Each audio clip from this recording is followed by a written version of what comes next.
Millionaire CEO rescues desperate bride on highway. When he finds out who she really is, he's completely speechless. Hello, viewer. Thanks for joining us. Leave a like and share your thoughts in the comments, along with the city you're watching from. Now let's continue with the story. Lucas Harper stepped out of the sleek glass-walled conference room in Monterey, letting the heavy door close behind him with a soft thud. Outside, the wind carried the briny scent of the Pacific, but he barely noticed. His mind was still tangled in the tense negotiation he had just concluded, an intense deal that would secure new patents for Harper Innovations. On paper, the meeting was a success, yet an unsettling emptiness gnawed at him, as if each contract he signed chipped away a little more of his spirit. He walked briskly down the corridor, nodding at a few associates who offered polite smiles. The modern office building overlooked a stretch of rocky coastline, the waves crashing against the cliffs in steady rhythm. Most people would pause to appreciate such a breathtaking view. Lucas, however, felt only a distant pang of longing. He missed the days when he could stand still and let nature's beauty calm him. Now, life was about numbers, deadlines, and closed-door bargains that left him feeling perpetually on edge. His phone vibrated in his jacket pocket. He glanced at the caller ID, Sarah Blake, his longtime executive assistant. Pressing accept, he placed the phone to his ear. "Hey, Sarah," he said, stepping into a quieter hallway. "Lucas," came her familiar voice, professional yet warm. "I just wanted to check in. How did the negotiation go?" "Well enough," he replied. "We got the licensing terms locked in." "That's great," she said, then hesitated. "And how are you?" He paused, leaning against the wall. Anyone else asking that question would have irritated him, but Sarah's concern was genuine. "I'm fine," he answered, though the subtle sigh in his tone betrayed something deeper. "Fine," Sarah repeated softly, as though unconvinced. "I'll see you back in San Francisco tomorrow, then." Lucas ended the call and slipped the phone into his pocket. Fine. That was what he always told people, even when the nights felt endless, and he wondered if he'd become a stranger to his own emotions. He headed downstairs to the parking garage, mentally reviewing the string of upcoming meetings. He told himself he preferred it this way: no distractions, no complications. Work was all he needed. At least, that was the story he clung to. Sliding into the driver's seat of his charcoal-colored Audi, Lucas took a rare moment to reflect. His thoughts strayed to Mark Thompson, a name he hated bringing to mind.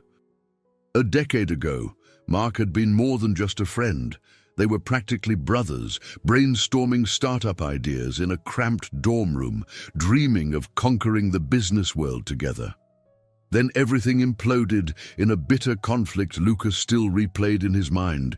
He rarely spoke of it, but the old hurt festered like an unhealed wound. Determined not to revisit that betrayal, he gripped the steering wheel tightly and started the engine.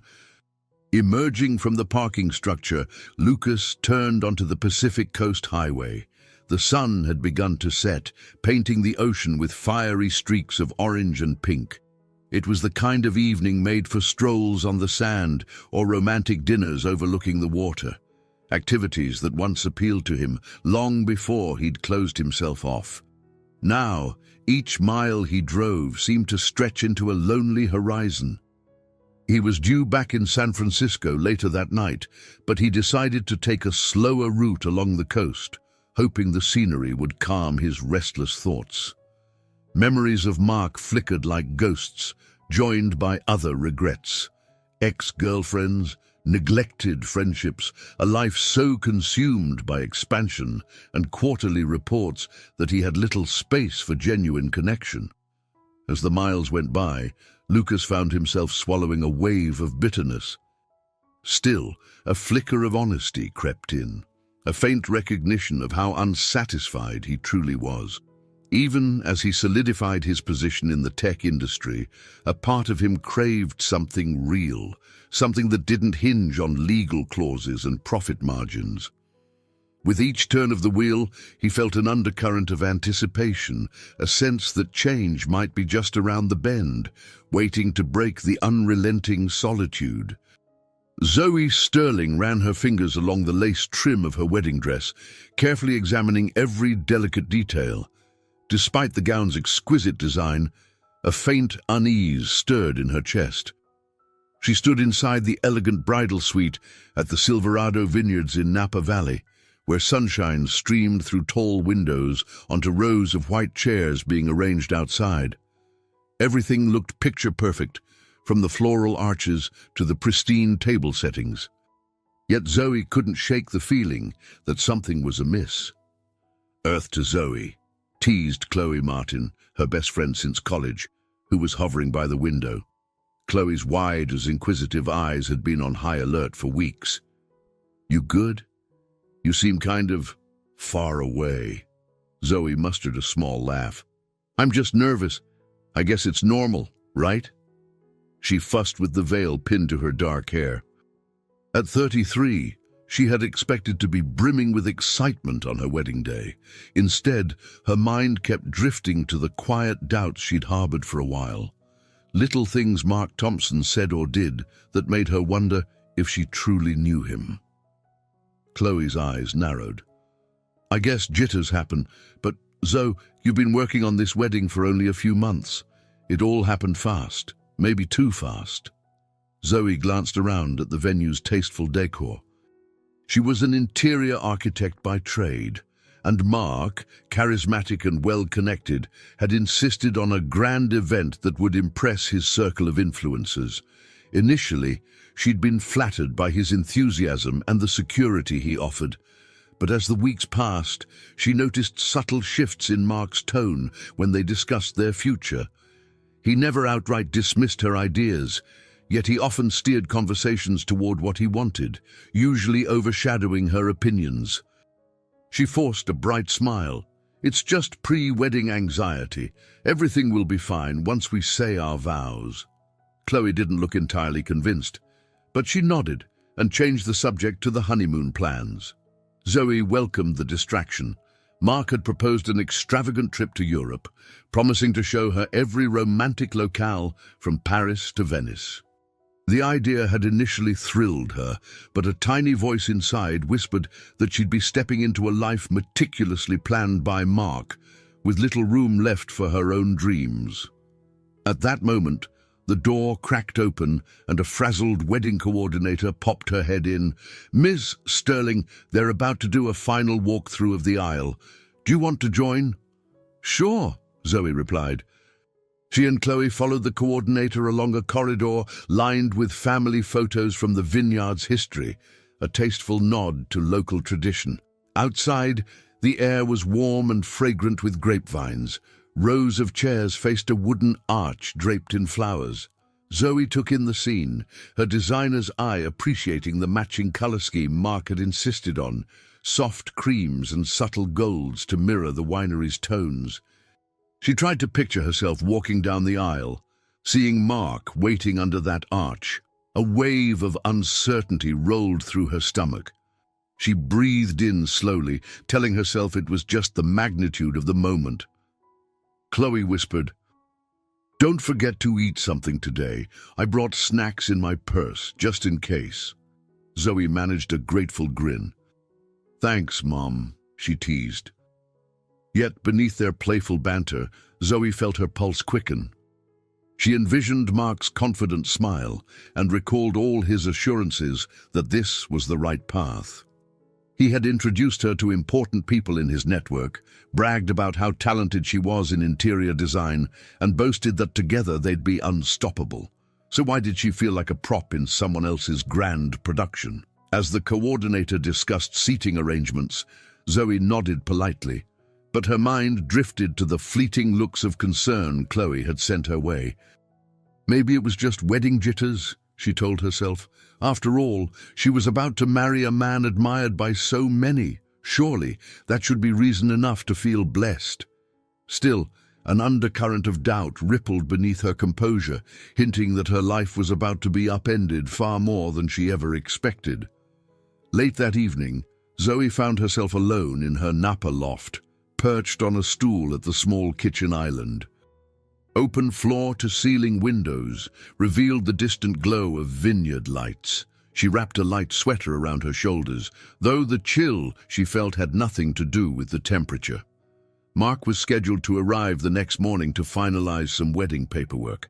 Yet his last text message had been cold, practically a one-word response about the schedule. Zoe scrolled through their chat history, noticing a pattern of brief, almost dismissive replies. Gone were the days of enthusiastic calls or sweet voice notes. She blinked, trying to rid herself of negative thoughts, reminding herself that wedding stress hit everyone differently.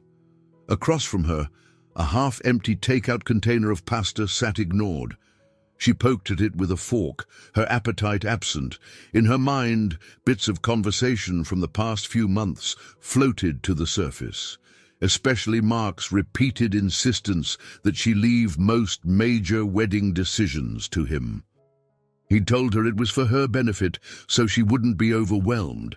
At first, it sounded considerate, but in hindsight, it felt more like he was controlling every detail, right down to which florist she should choose. Her phone buzzed.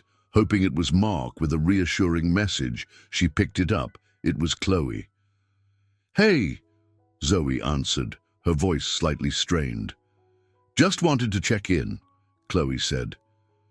"You doing okay?" "I know tomorrow is busy." Zoe hesitated before replying. "I think so, just feeling off. Mark's been distant. I'm trying not to read too much into it." Chloe sighed on the other end. "Remember when I asked if you were sure about all this? I wasn't trying to be a downer. You've known Mark less than a year. You two jumped into engagement so quickly." "I know," Zoe said, spinning the fork in her hand. "But it felt right at the time. He swept me off my feet. He made me believe we were soulmates or something." She tried to recall the sparkle in Mark's eye when they first met, how he championed her design work to high-profile clients, boosting her confidence and profile. Lately, though, that supportive charm had morphed into subtle criticisms. He'd question her decisions and imply she wouldn't get anywhere without his guidance. The shift had been gradual, but in the quiet of her loft, she could no longer pretend it wasn't there. After hanging up with Chloe, Zoe opened her laptop. She remembered Mark had once used her computer for some business emails months ago. It occurred to her that certain files might still be saved in her documents folder. Curiosity nudged her. Maybe she'd find something that reassured her he was still that caring fiancé she thought she knew. Instead, she found only receipts for expensive dinners Mark had charged to a corporate card, plus a cryptically named folder with a password.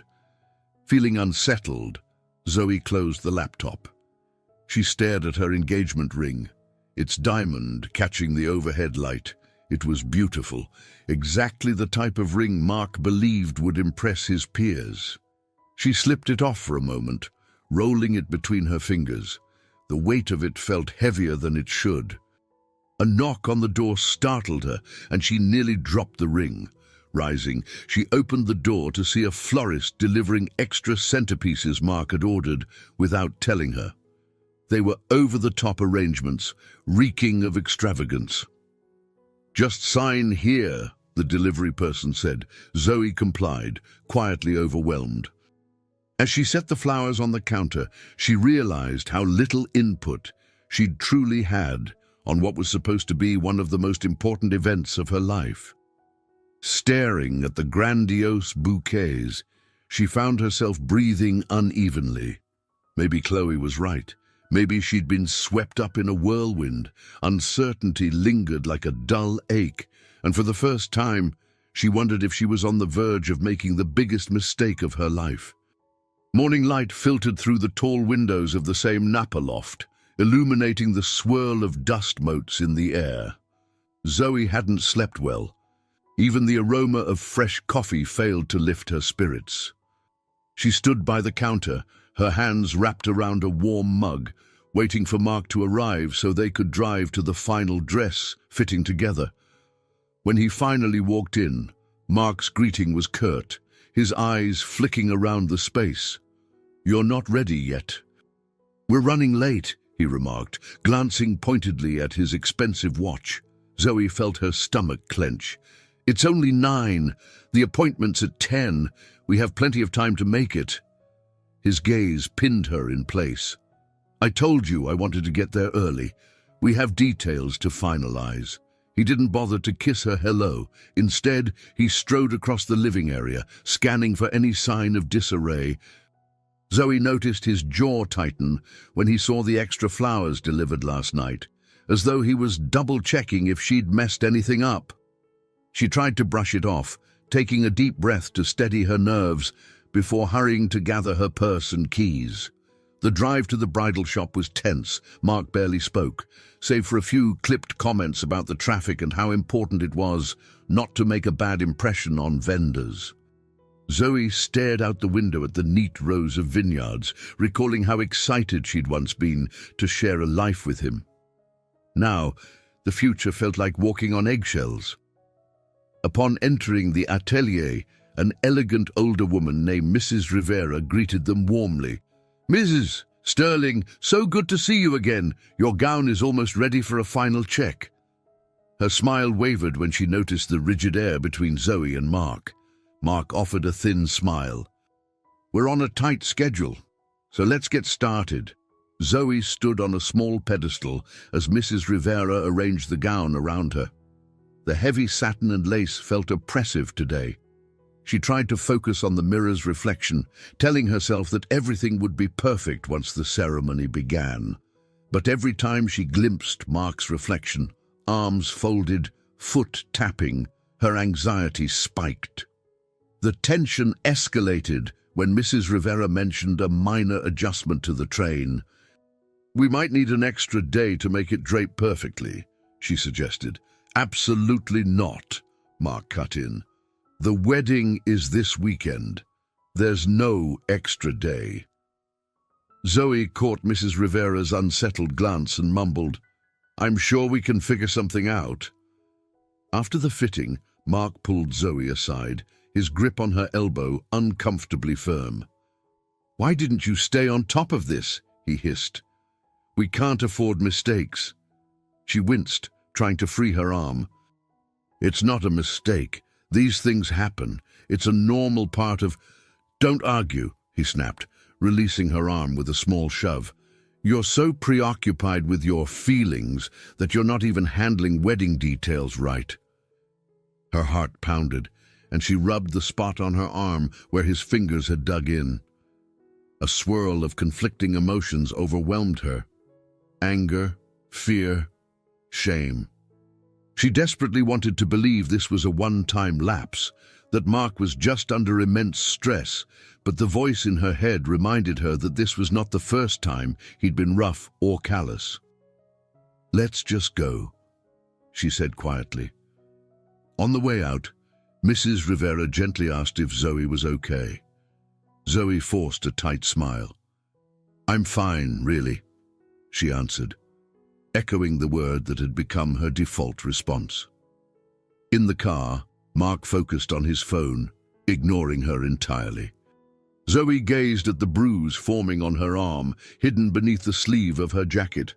A dull sense of suffocation settled over her. If this was how he acted before the wedding, what would marriage look like? She tried to breathe, but the air felt thin, as if the entire world were closing in.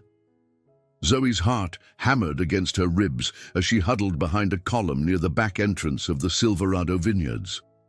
She could hear the lively chatter of guests arriving for what they believed would be a grand celebration. Earlier that morning, she'd slipped into her wedding dress, preparing for hair and makeup, all the while battling an increasing sense of dread. Just minutes ago, everything had changed. Wandering through the venue's corridor in search of a quiet moment, she'd heard Mark's voice echo from behind a partially open door. Curiosity led her to pause, and then she'd caught every damning word.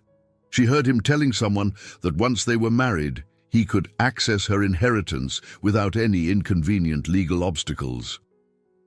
In a mocking tone, he dismissed Zoe's intelligence and made it clear this marriage was a strategic move for him. The final blow had been a sneering comment about how naive she was to trust him. Swallowing panic, Zoe had backed away, her pulse roaring in her ears. Everything felt surreal, as though the floor had cracked open beneath her feet. She almost couldn't comprehend the depth of Mark's deception or her own blindness. But then the sharp reality kicked in. If she walked down that aisle, she would be sealing her future to a man who saw her only as a means to an end. The voices of guests nearby jolted her into action. Desperate, she hurried down a side hallway in search of an exit. Now, crouched behind a column and hidden by tall, potted plants, she sucked in ragged breaths, trying to gather the courage to bolt. The crinoline and fabric of her wedding dress made her every movement cumbersome, but she ignored it, focusing only on the need to get out. She couldn't stay another second in this twisted charade. She peeked around the corner. One of the catering staff was propping open a service door. Perfect, she thought. She waited until he moved away to retrieve supplies, then dashed forward. Her white heels clacked on the tiled floor, but no one seemed to notice. Within moments, she was outside, the California sun beating down on her shoulders. The fresh air felt both liberating and terrifying. Zoe hurried across the back lot, ignoring the curious stares of a few workers unloading crates of wine. She could almost sense Mark's presence behind her, though she knew he was likely still inside, oblivious to her discovery. Glancing at the rows of parked cars, she realized she didn't have her keys or her phone. Panicked, she kept going until she reached the edge of the property, where a side gate stood open. Grapevines stretched into the distance, and beyond them, she glimpsed the highway. Her satin skirts rustled as she stumbled onto the roadside, cars speeding by in flashes of color. Part of her wanted to run back for her belongings, anything to avoid facing the unknown so completely unprepared. But another, fiercer part of her insisted there was no turning back. Mark's betrayal had destroyed any illusions she'd clung to. This wedding, this entire day, was a sham designed to benefit him alone. A passing sedan honked, its driver gawking at the sight of a bride with tears streaming down her cheeks, standing in a swirl of dusty tulle. Zoe wiped her face and took several unsteady steps along the shoulder of the road. She had no plan, just the burning urgency to put as much distance between herself and Mark as possible. Suddenly, a wave of nausea and fear collided in her stomach. She placed a trembling hand on a guardrail to steady herself. The traffic noise roared in her ears, but she couldn't focus on anything except the fact that her world had been shattered minutes before she was supposed to say, "I do." One question pounded through her mind. Now what? She lifted her gaze toward the curve of the highway as the sun glinted off distant car hoods. Somewhere out there, she had to find safety, or at least a fighting chance to piece her life back together. Zoe's legs felt like jelly as she trudged along the dusty shoulder of the Pacific Coast Highway, her wedding dress fluttering in the coastal breeze. She was certain drivers zooming by had never seen a runaway bride quite like this. Her heart pounded, both from exertion and the lingering terror that Mark might be moments behind her. But as the minutes passed and no one came screeching to a halt, her desperation morphed into grim determination. She didn't know where she was going, only that she refused to go back. A distant engine rumbled. Glancing over her shoulder, Zoe saw a sleek grey Audi approach. The driver slowed, apparently assessing the surreal sight of a woman in a torn wedding gown on the side of a highway. Zoe tensed, her instincts torn between dread and relief. Maybe they would offer help, or maybe this was a friend of Mark's. She braced herself to run if necessary. The car eased to a stop a few feet away, hazard lights flashing. Zoe's pulse roared as the window slid down to reveal a man with dark hair, neatly trimmed, and an expression equal parts alarmed and concerned. "Are you all right?" he called, voice slightly raised over the hum of passing traffic. "Do you need help?" She swallowed hard, scanning the road behind her for any sign of Mark. Then she stepped closer, noticing the interior of the vehicle was spotless, smelling faintly of new leather. I'm not hurt," she managed, her voice trembling. "But I need a ride, anywhere away from here." The stranger's gaze fell upon her disheveled dress and the raw fear in her eyes. She looked more than startled, she looked petrified. "Okay," he said gently. "I'll pull farther off the road. Get in the passenger seat." Zoe exhaled a shaky breath. Though she hardly knew him, her gut told her this man wasn't a threat. She climbed in, her skirt tangling around her knees. When the door shut, the car became a haven of cool air and relative calm. "I'm Lucas," he said, offering the slightest hint of a smile. His grey eyes flicked to her bruised forearm. "What happened?" "I'm Zoe," she replied, voice tight. She ran a hand over her sweaty forehead. "Look, my wedding was supposed to happen today. But I found out something about my fiancé. Something awful. I had to leave." Her words tumbled out so quickly, she wasn't sure he could follow. Lucas gave a short nod, placing the car in park and turning to face her fully. "All right. I won't ask for details if you're not ready, but you're clearly shaken. Let me help." Glancing down at her dress, Zoe felt a wave of embarrassment. She looked ridiculous, and more than that, she was imposing this crisis on a total stranger. Yet she was equally relieved not to be alone. "Thank you," she whispered, a sudden lump in her throat.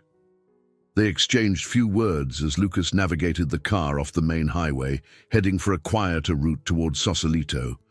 With each mile, Zoe's breathing steadied, though her mind reeled.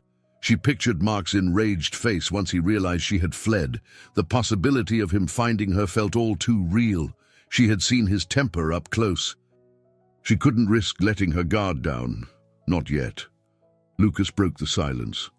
"I'm guessing you don't have your phone or wallet." She shook her head, cheeks flushing. "No, I left everything behind. I just ran." He nodded, tapping a button on the steering wheel to call someone named Sarah, presumably his assistant. Zoe caught bits of their conversation. Lucas needed help preparing a guest house, ensuring privacy. No questions asked. Sarah's calm tone suggested this was out of the ordinary, yet she never hesitated. When the call ended, Lucas glanced at Zoe. "You can stay in my guest house for a while, just until you figure out your next move. It's secure, private." Zoe closed her eyes, overwhelmed by relief. "I don't know how to repay you. You don't even know me." His lips pressed into a thin line. "I'm not sure why," he said quietly, "but I can see you're in genuine trouble. Let me do what I can." A tear slipped down Zoe's cheek. She wasn't sure if it was from gratitude, fear, or the sheer exhaustion of the day's events. All she knew was that for the first time in hours, she felt a flicker of safety. Soft, instrumental music played from the car's speakers as Lucas navigated the twisting roads toward Sausalito. Night had fallen, and Zoe watched the headlights illuminate the winding highway, revealing brief snapshots of towering pines and rocky inclines. Every so often, she caught her reflection in the side mirror, a haunted figure in a wedding dress she no longer wanted to wear. Her mind churned over what she would tell Lucas. The silence between them had grown taut, loaded with unspoken questions. Finally, she cleared her throat. "You probably think I'm insane," she began softly. "Running away from my own wedding." Lucas shot her a quick glance. "I've seen worse things in business," he said dryly, trying to lighten the mood. "But no, I don't think you're insane. I think you're scared. Zoe fiddled with a loose thread on the bodice of her gown. I am, she admitted, her voice trembling. I overheard my fiancé, Mark, talking about using me. He wanted access to my inheritance. It's complicated, but I realized he was lying to me all along. She paused, hugging her arms against a shiver. If I stayed, I'd be trapped.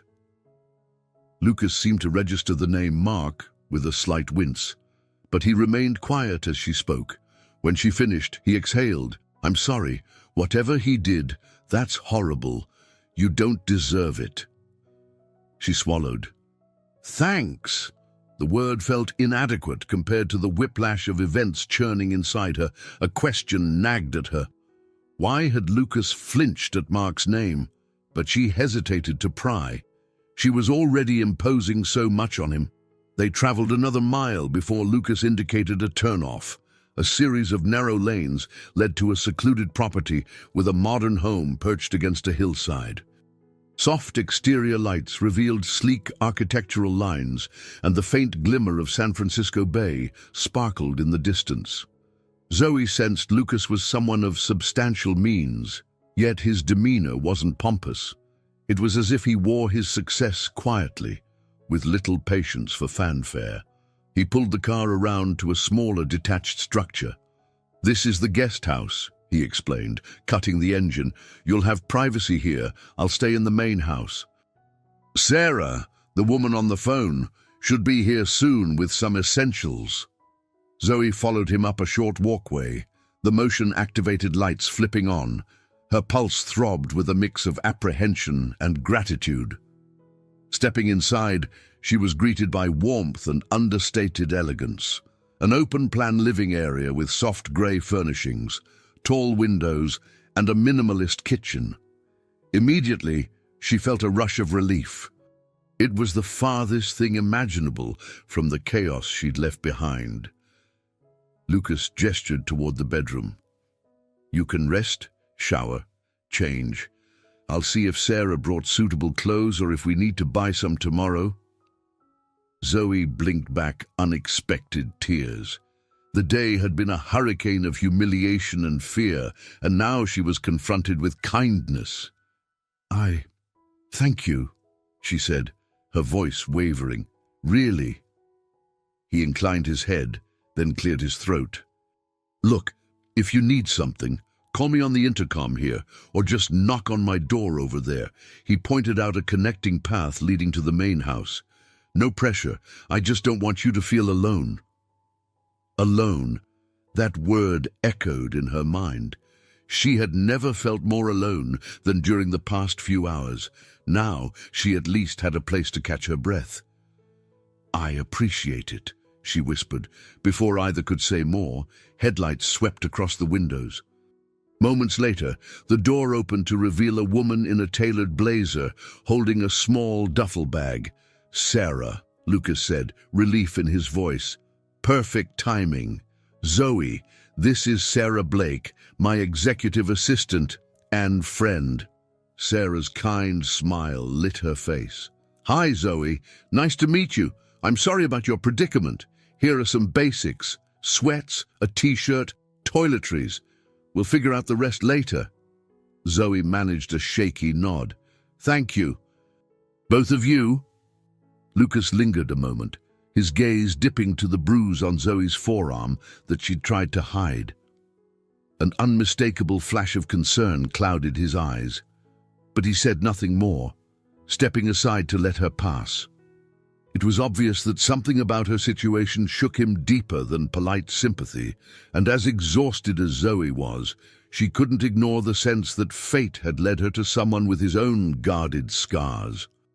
The next morning, Zoe woke to muted sunlight streaming through floor-to-ceiling windows. For a moment, confusion washed over her. Then she remembered this was Lucas Harper's guest house, and her wedding day fiasco was not some fleeting nightmare. Tugging a borrowed sweatshirt around her shoulders, she padded into the living area where a cup of hot tea waited on the countertop. A small note beside it read, "Take your time. I'm around if you need me. Lucas? She sipped the tea, grateful for even these small acts of thoughtfulness. Outside, a crisp breeze rustled the trees, and she glimpsed a view of the bay through the glass. The setting looked peaceful, worlds away from the chaos left behind in Napa. Her gaze landed on her phone, which Sarah had retrieved from Mark's wedding venue that morning, an astounding show of resourcefulness. The device was now charging, loaded with missed calls and messages. Just the thought of reading them made Zoe's stomach churn. Before she could lose herself in dread, a soft knock came at the door. She opened it to find Sarah, bright-eyed despite the early hour. "Hey," Sarah greeted softly. "How are you holding up?" Zoe mustered a grateful smile. "Better, I guess. Thank you for rescuing my phone." Sarah laughed lightly. "Oh, that... I had to do a little covert mission to find the bridal suite, but fortunately, no one was paying attention. Lots of frantic staffers realized a bride was missing, which, by the way, has created a whirlwind of gossip." Zoe winced. "I can imagine." Sarah stepped inside, gently closing the door. "Lucas asked me to bring you breakfast. Also, I wanted to check if there's anyone you need to call. Family, a close friend. Anyone worried about you?" The question tightened Zoe's chest. "My friend Chloe. She's probably frantic. She was my maid of honor. I'll text her soon." She paused. "What about Mark? Have you heard anything?" Sarah shook her head. "I haven't. But he's apparently telling people you had a meltdown and left him at the altar. He's doing everything possible to smear you. I doubt that story will hold if you choose to speak out, but it's something you should know." A knot formed in Zoe's stomach. She sank onto a nearby stool, hugging herself. "I can't believe how quickly he's twisting everything. It's like he wants to discredit me before I can expose him." With a reassuring hand on Zoe's shoulder, Sarah said, "He won't get far. People can sense when someone is lying, but we need a plan." "Do you have any proof of what Mark was doing? Bank statements, messages, anything that indicates he was after your inheritance?" Zoe thought of her laptop at home, the locked folder she never managed to open. "I'm not sure. There might be clues. I remember glimpsing some suspicious files once, but he's careful. He's so well connected." Her voice trailed off. Sarah offered a gentle smile. "You're not alone. Lucas has resources. He can help if that's what you want." Just then, a quiet shuffle announced Lucas's arrival. He poked his head in, looking slightly uneasy at intruding. "Good morning," he said. "I can come back later." Zoe gestured him in. "It's okay. Come on in." Sarah clasped her hands. "I was telling Zoe we should strategize. Mark is likely spreading false stories about her disappearance. We need to be proactive, or he'll destroy her reputation before she even has a chance to defend herself." Lucas nodded, arms crossed over his chest. "Agreed, Zoe. I know this is overwhelming, but trust me. I've seen how rumors can escalate. It might be wise to gather evidence, talk to a lawyer, at least consider your legal options. I know someone who could advise you discreetly." His tone was gentle, yet firm. Zoe's gaze flicked from Sarah's sympathetic expression to Lucas's steady resolve. For all she knew, Mark had begun using his contacts to track her down. Shivering, she whispered, "I'll do it. Whatever I have to. I just don't want him to find me." Lucas set his hand on the back of the couch, knuckles whitening. "He won't. We'll protect you." In that moment, Zoe realized she had allies. Unlikely ones, perhaps, but allies all the same. The sense of relief was almost dizzying. She exhaled, feeling the faintest glimmer of hope that maybe, with their help, she could reclaim control of her life. As twilight deepened over Sausalito, soft lamps inside the guest house cast warm pools of light across the floor. Zoe stood by the window, gazing at the glowing marina below. She still wore clothes Sarah had given her, leggings and an oversized sweater, which felt more comforting than any high-end outfit Mark had ever bought her. Outside, a faint fog rolled in, blurring the bright city lights across the bay. Her thoughts drifted to the locked folder on her laptop, to the bruise on her arm, to the alarm in Mark's voice when she overheard his plan. So much had changed in 24 hours. She heard footsteps behind her and turned to see Lucas entering with 2 mugs of tea. He offered one silently. "Thank you," she said, her voice subdued. She sipped, savoring the warmth on her tongue. The tension in her shoulders eased fractionally. Lucas settled on the nearby couch, gesturing for her to join him. She did, tucking her legs beneath her. After a long beat of silence, she began to speak. "You asked me earlier if I had any proof about Mark. Well, I'm not sure, but there's a password-protected folder on my laptop. He used my computer once for some business emails. I suspect it's his. If that's the case, maybe it holds incriminating details. I just have no clue how to unlock it." Lucas nodded slowly. "A good IT person might help. I have tech experts at Harper Innovations, off the record if necessary." He ran a hand through his hair, looking thoughtful. "But first, we have to get your laptop." "It's at your place," Zoe confirmed with a weary nod. She hesitated, then asked the question that had been gnawing at her since she mentioned Mark's name. "Earlier, you seemed to recognize him, Mark Thompson. Did you two know each other?"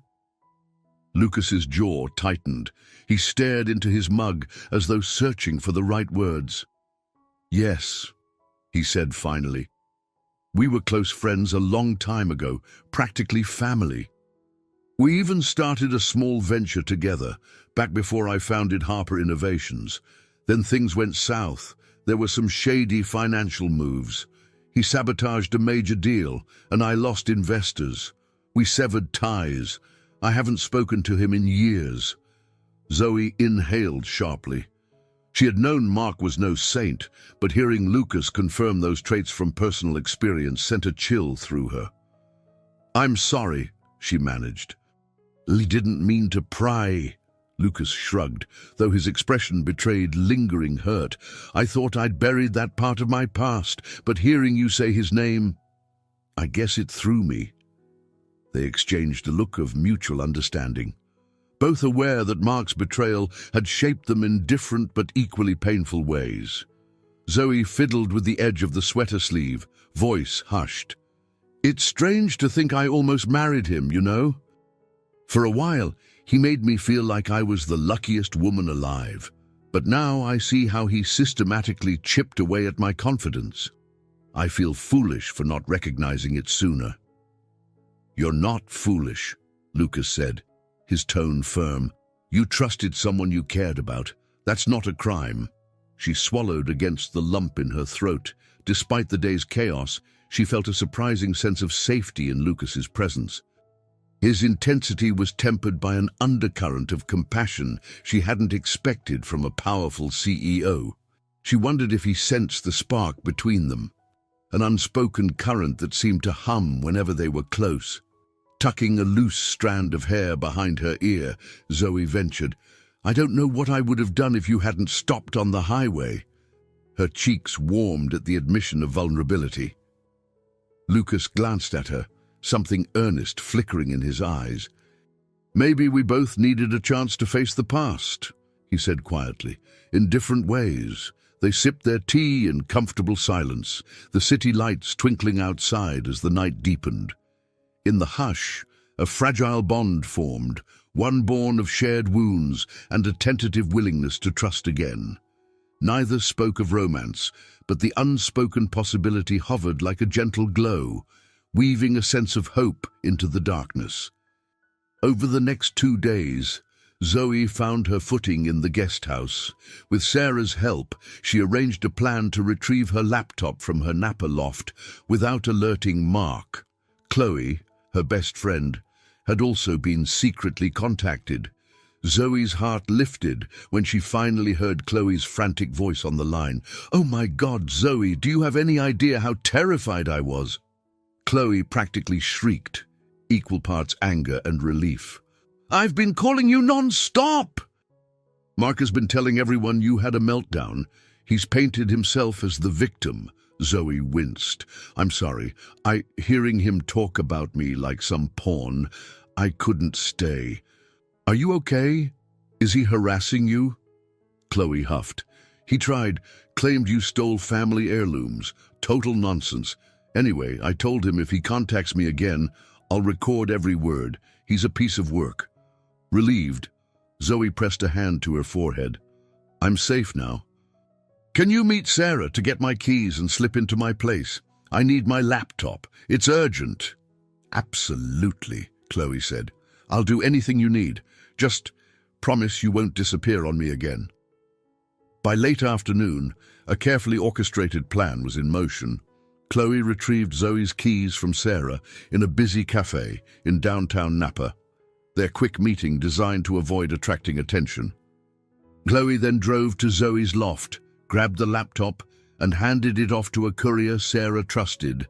After several tense hours, the courier delivered the item to Lucas's Sausalito address, disguised in a plain box labeled with generic shipping details. When the laptop arrived, Zoe's stomach fluttered with a mix of nerves and anticipation. They gathered in Lucas's main living area, Sarah perched by the island countertop, Lucas leaning against the sleek, modern staircase, and Zoe sitting at the table with the laptop open. She typed her usual password, navigating to the mysterious folder. Sure enough, a prompt demanded a separate login.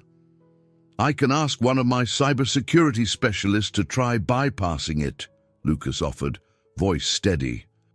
"If Mark left anything incriminating, they'll find it." Zoe drew a slow breath. "Yes, let's do it. If we can confirm what he's up to, maybe we can stop him from telling more lies." A look of quiet admiration flickered across Lucas's face, as though he recognized her growing resolve. He placed a call to an IT associate, explaining the situation vaguely, citing suspicious files. Meanwhile, Sarah updated them on Mark's social media onslaught, posts carefully crafted to portray him as a wronged fiancé. Zoe scrolled through them on her phone, her chest tight with a mix of anger and sadness at how easily he bent public perception. Amid all the tension, a gentle ding signaled a text from Chloe, who had just finished her own online sleuthing. "Found old photos of Mark UX, heard rumors of controlling behavior but no proof. Let me know if I should talk to the ex." Zoe texted back a grateful thanks, touched by her friend's dedication. It seemed everyone in her circle was stepping up to fight back. While Sarah compiled lists of potential supporters who might vouch for Zoe's character, Lucas drafted an email introduction to a trusted attorney, Dr. Anya Sharma, who specialized in financial disputes and personal protection orders. Zoe observed them both, seasoned professionals calmly handling each step. She felt a swell of gratitude, though fear still lurked. Mark was cunning. If cornered, he might lash out even more viciously. That evening, Sarah departed to finalize her own tasks, leaving Zoe and Lucas in the softly lit living room. The air carried the faint scent of ocean salt from outside. Zoe sank into the couch, massaging her temples. "I never imagined my life turning upside down like this," she murmured. "I hate that I've dragged you into it." Lucas settled beside her, leaving a respectful distance. "You haven't dragged me anywhere. I chose this.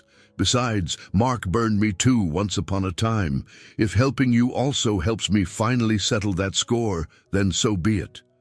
Zoe looked at him, the lamplight catching the honesty in his gaze. Even in the turmoil, a fragile connection bound them, something forged by adversity, yet carrying the promise of genuine friendship, if not more. She whispered, "Thank you." He nodded. "We'll see this through, Zoe. You're not alone." A faint sense of reassurance unfurled in her chest. For now, it was enough to hold on to that promise and the hope that truth would prevail. Zoe felt her phone vibrate on the coffee table. At first, she didn't recognize the number, so she let it ring. But then she noticed the flurry of new texts, each more alarming than the last. Resting in the guest house's small living area, she tapped the screen, only to find screenshots forwarded by Chloe, accompanied by frantic voice notes. Reading the messages, Zoe's chest tightened. Mark had apparently wasted no time launching a campaign to discredit her. In social media posts, he implied she'd been suffering from an emotional breakdown and hinted at possible infidelities on her part. The subtext was unmistakable. Mark wanted everyone to believe that Zoe was unstable and prone to reckless behavior. One post read, "Wedding cancelled last minute. Some people can't handle commitment. Pray for her." The condescending tone made Zoe's skin crawl. She showed her phone to Lucas, who had just walked in with a file of paperwork. His jaw clenched as he read the posts.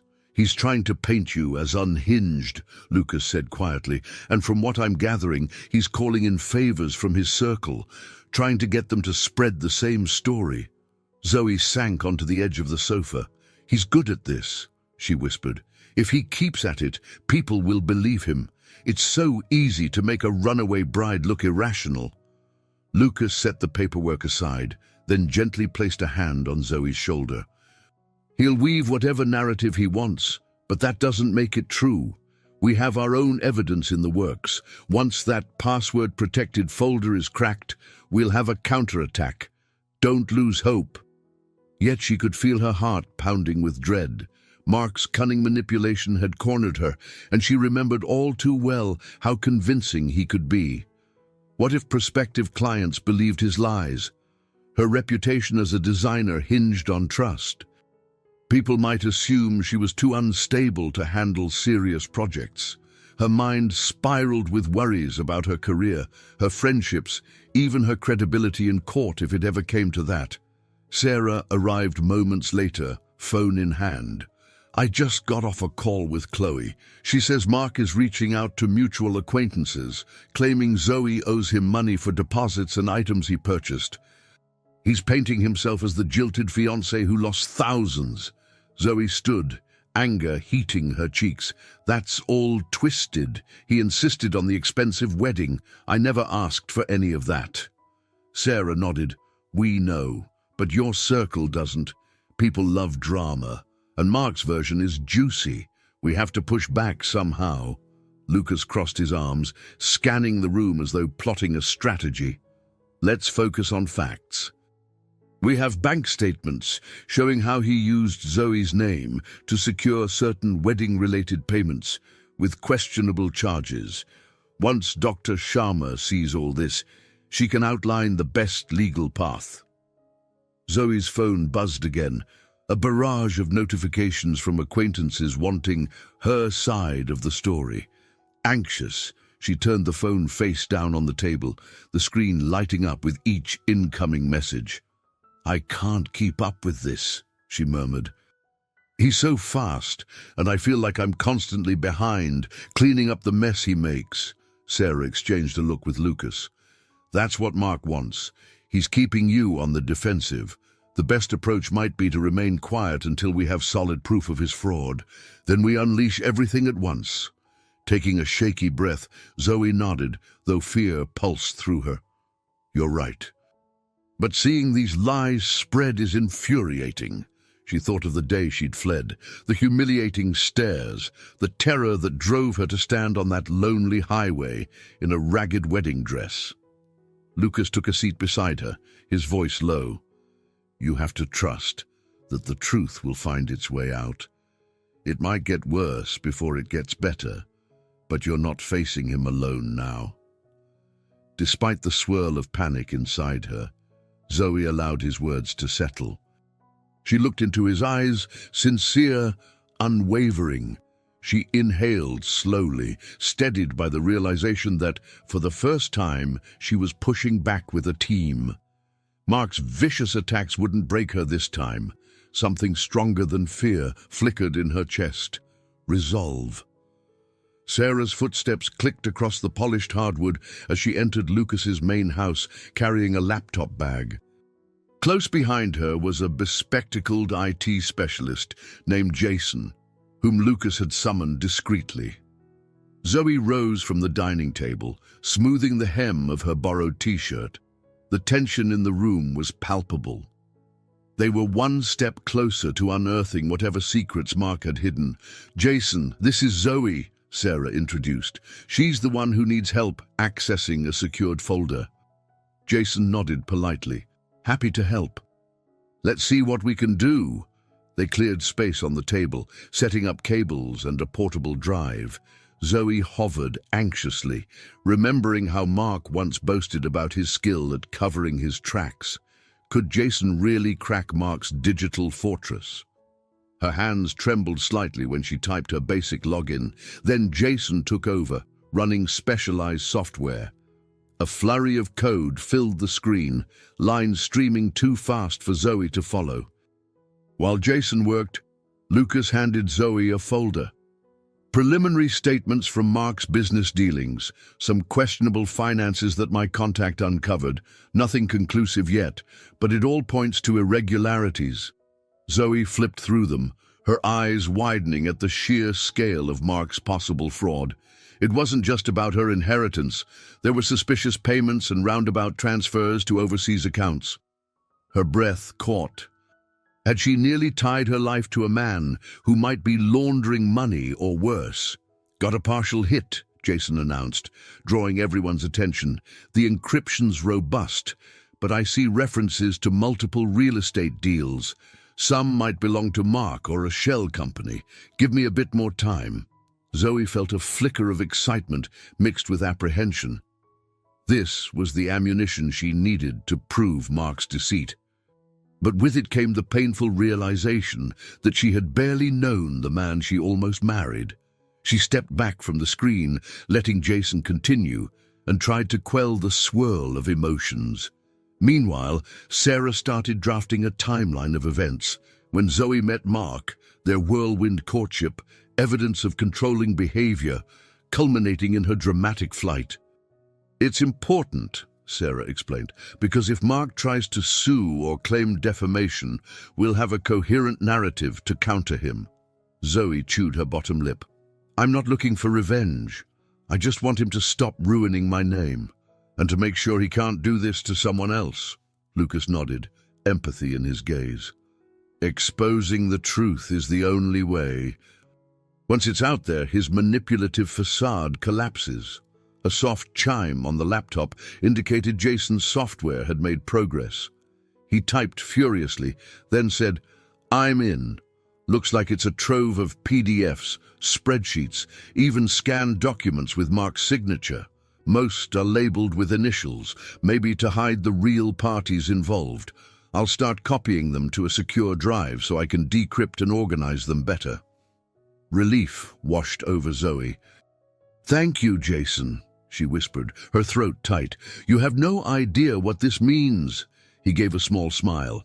"I've done a lot of data recovery, but this is definitely one of the more interesting cases. I'll keep you posted." As he worked, Zoe joined Lucas by the kitchen island, where he poured 2 glasses of water. She accepted one, taking a slow sip.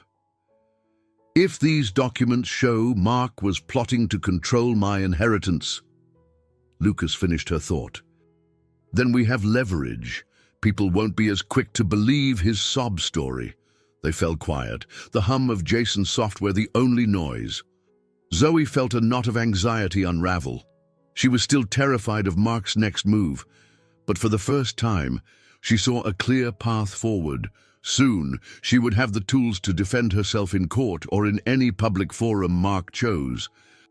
Perhaps she could salvage her reputation and maybe even build a more honest life, free from the illusions Mark had spun around her. Jason finally looked up with a confident nod. "Should have a summary by tomorrow. From what I'm seeing, there's plenty here to cause Mark real trouble." Zoe exchanged a glance with Lucas. Though the war wasn't over, they'd just won a pivotal battle. A current of determination coursed through her veins. No more panic, no more helplessness. She was done being Mark's victim. Morning sunlight slanted through the guesthouse windows when Zoe awoke to an urgent knock. She hurried to the door, pulse quickening, half expecting more bad news from Mark. Instead, Sarah stood there, phone in hand, eyes wide. Without a word, she handed the device to Zoe. An article was open on the screen, titled "CEO Rescues Bride in Danger on the Highway," accompanied by a grainy photo. Zoe's breath caught. Though the picture was slightly blurred, it clearly showed a man, Lucas, helping a woman in a wedding dress along the shoulder of a coastal road. The article's text speculated that the mystery CEO had intervened in a dramatic escape, though no names were confirmed. Nevertheless, the details matched her situation far too closely.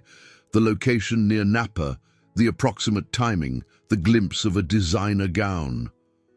"That blog has a reputation for sensational stories," Sarah said. "But it's gaining traction, being shared all over social media." Heat surged to Zoe's face. She scrolled through the article, reading rumors about a runaway bride who found refuge with a wealthy benefactor. Worse, the comment section exploded with theories about who the bride was. Some people defended her, others mocked her. A few guessed the CEO might be Lucas Harper, connecting vague dots from old corporate press releases. Lucas entered a moment later, having spotted Sarah's car outside. "What happened?" he asked, scanning their faces. Sarah handed him her phone, and Zoe watched his expression tighten. "So Mark must have tipped them off," Lucas muttered, jaw set. "Or someone with a camera phone snapped us at the highway and sold it to a gossip site. Either way, the story's out." Zoe clenched her fists. "This is humiliating. If Mark figures out you're involved, he'll spin this into something worse. He'll claim you're behind our breakup." Lucas's eyes flickered with anger. "He'll do whatever he can to tarnish both our reputations. We need to brace for that." Just then, Zoe's phone buzzed. A message from Chloe. "Have you seen the blog? Mark texted me, furious. He told me the CEO is Lucas Harper, and he's calling you a gold digger who manipulated him and then ran off with his rich ex-friend." Zoe swallowed. "It's only a matter of time before he blasts that on every platform he can. He'll tie it back to your past feud, Lucas, and claim this was all a setup." Lucas said nothing for a moment, staring out the window as if calculating the fallout. Sarah cleared her throat. "Well, if Mark's revealing your name, you can't just ignore it. We could release a statement, or gather more evidence and have Dr. Sharma handle it legally, so Mark can't keep spewing lies unchecked." Zoe rubbed her temples, a headache blooming. "I didn't expect my life to become a public circus." Lucas's tone softened. "I know, but we need a strategy. Hiding now won't do. We've got partial evidence from Jason that Mark's been committing fraud and misappropriation. If we put it out carefully, we can counter his narrative." Sarah nodded. "Dr. Sharma can help us time the release so it doesn't look like baseless accusations. Meanwhile, Zoe, you might consider giving a short statement to a reputable source. Keep it factual, no drama, that could undercut the gossip blog's influence." Emotion clashed within Zoe, fear of speaking out publicly, rage at Mark's deceit, and a strange sense of relief that she wasn't in this alone. She thought of how, on the day she fled, she'd been trembling by the roadside, convinced no one would believe her. Now, she had Lucas, Sarah, Chloe, and Jason all in her corner. The difference was profound. Gently, Lucas touched Zoe's shoulder. "I know this is hard. I'm speechless, really, about how low Mark is willing to go. But we'll manage it. You have people behind you." The sincerity in his gaze stirred something warm in Zoe's chest. Despite the swirl of chaos, a spark of determination glowed. "You're right," she murmured. "I won't let him twist this. If I have to face the public, then so be it." Sarah's phone chimed again, a flurry of notifications about the blog going viral. The headline repeated in Zoe's mind, "CEO rescues bride in danger on the highway."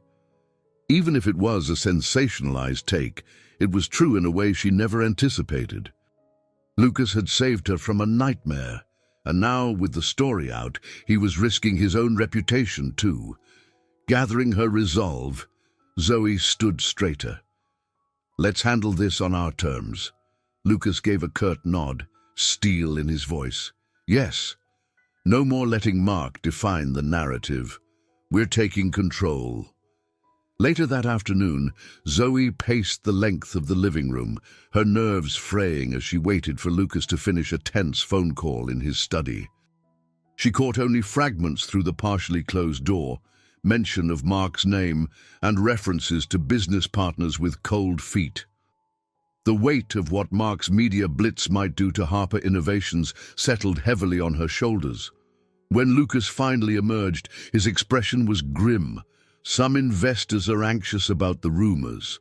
They worry about negative publicity, potential lawsuits. If Mark claims I sabotaged him, they don't want to be caught in the crossfire." Zoe pressed a hand to her forehead. "I'm so sorry. This is all because of me." He shook his head. "No, it's because Mark is a master manipulator. He and I have our own unfinished business, and now he's dragging Harper Innovations into it." His voice trembled with barely contained frustration. "But we'll endure. I refuse to let him scare me into silence." The doorbell rang, making Zoe jump. Sarah hurried to answer, revealing a courier delivering a hefty envelope. She signed for it and returned, worry etched across her face. "Zoe, this is for you, from some law firm I don't recognize." Zoe's stomach twisted as she tore open the seal. Her eyes skimmed the formal language. Mark was accusing her of stealing valuable family jewelry, presumably gifted to her during the engagement. He wanted it returned immediately, or he threatened to pursue criminal charges. "This is insane," Zoe burst out. "He insisted on giving me those pieces for the wedding. I never took anything. Most of the jewelry was at the venue or in storage. He's just trying to bury me in legal threats." Sarah crossed her arms, anger burning in her gaze. "He's throwing everything at the wall, hoping something will stick. We have to bring Dr. Sharma in now, full force." Lucas agreed, pulling out his phone. Within minutes, they had Dr. Anya Sharma on speaker. The calm authority in her voice was like a lifeline. "Mark Thompson's claim is weak, especially if you have any evidence those items were gifts," she said. "We'll counterfile a request for an injunction against him, citing intimidation and possible fraud regarding your inheritance. Don't panic. This is classic abuser strategy. He's using the law as a weapon." Zoe sank into the couch, tears of frustration welling in her eyes. She had expected Mark to lash out, but seeing it materialize in official documents felt like a punch to the gut. "He's relentless." Lucas knelt beside her, placing a hand on her arm. "We knew he'd escalate. You have us, Zoe. We'll respond to every tactic he uses." She drew in a shaky breath and nodded. "I won't let him win. But it's terrifying, feeling like I'm fighting a phantom. He's everywhere and nowhere." Sarah's phone pinged with a new message. She read it, then looked up. "That blogger who posted the CEO Rescues Bride piece is doubling down. They've got a statement from an anonymous source, most likely Mark, saying Lucas manipulated you for revenge. They're painting you as a pawn in his vendetta." Zoe's eyes snapped shut. She could almost hear Mark's voice behind these accusations, confident, deceptive, determined to paint her in the worst light. "He's got no shame." Lucas raked a hand through his hair, tension stiffening his posture. "I'll release a formal comment soon, but let's get the new evidence from Jason. If we can prove Mark's financial crimes, that story will overshadow his lies." Unspoken questions weighed in the air. What if Mark isn't done? What if he tries something more personal, more damaging? Steeling herself, Zoe stood and squared her shoulders. Let him try. Let him accuse me of everything under the sun. He can't hide from the truth forever, especially once we go public. Lucas's grim resolve matched her tone. Exactly. He's gambling on our fear, hoping we'll crack. We just have to keep pressing forward. Yet a tightness coiled in Zoe's stomach, the echo of Mark's hold on her emotions. She realized that defeating him wasn't just about uncovering financial misdeeds. It also meant confronting the echoes of his psychological grip. A quiet but fierce determination ignited within her. She refused to let Mark's shadows rule her life any longer. Night settled over Sausalito in a hush of cool air and shimmering lights across the bay. Inside the guest house, Zoe stuffed clothes into a small duffel bag. Her heart hammered and tears blurred her vision. She couldn't keep dragging Lucas down, risking Harper Innovations or any further scandal. If Mark wanted to spin a narrative of betrayal, she'd remove herself from the equation altogether. It was safer for Lucas, and maybe for her too. She crept into the living area, duffel slung over her shoulder. A wave of guilt pressed on her chest as she recalled how Lucas and Sarah had spent hours strategizing with Dr. Sharma that afternoon. Her departure would blindside them, but it felt inevitable. Mark's hostility grew by the hour, and she didn't want anyone else to pay the price for her mistake. As she reached the door, a soft click made her jump. Lucas stood there, his expression caught between alarm and hurt. "Zoe, what are you doing?" She glanced away, not trusting herself to meet his eyes. "I'm leaving. I can't keep letting you fight my battles." His brow furrowed. "Your battles are ours now. We agreed we'd face Mark together." She swallowed hard. "That was before he targeted your company. I can't let my mess drag you under. If I vanish, maybe he'll stop attacking you." Stepping closer, Lucas placed a hand on the doorknob, preventing her from pulling it open. "You think fleeing will help? Mark will just spin a different angle. He'll say you disappeared because you're guilty or because I forced you out. It won't fix anything. It'll only weaken our case and put you at risk." Zoe's eyes brimmed with tears. She remembered how Mark once convinced her she was the problem, how he manipulated her into believing everything was her fault. That insidious doubt still haunted her, even after she'd run. "I'm tired of people getting hurt because of me," she whispered. Lucas exhaled, voice trembling with emotion. "Zoe, look at me." She lifted her gaze, and the raw concern in his eyes shook her. "You never caused any of this. Mark did. He'll twist reality no matter where you go. The only way to stop him is to stand your ground and fight. If you leave now, you give him what he wants, your silence." A choked sob escaped her throat. "I just don't want you to lose everything." His expression softened. "I've already lost plenty in my life. Money, trust, friendships, even my sense of self after Mark's betrayal.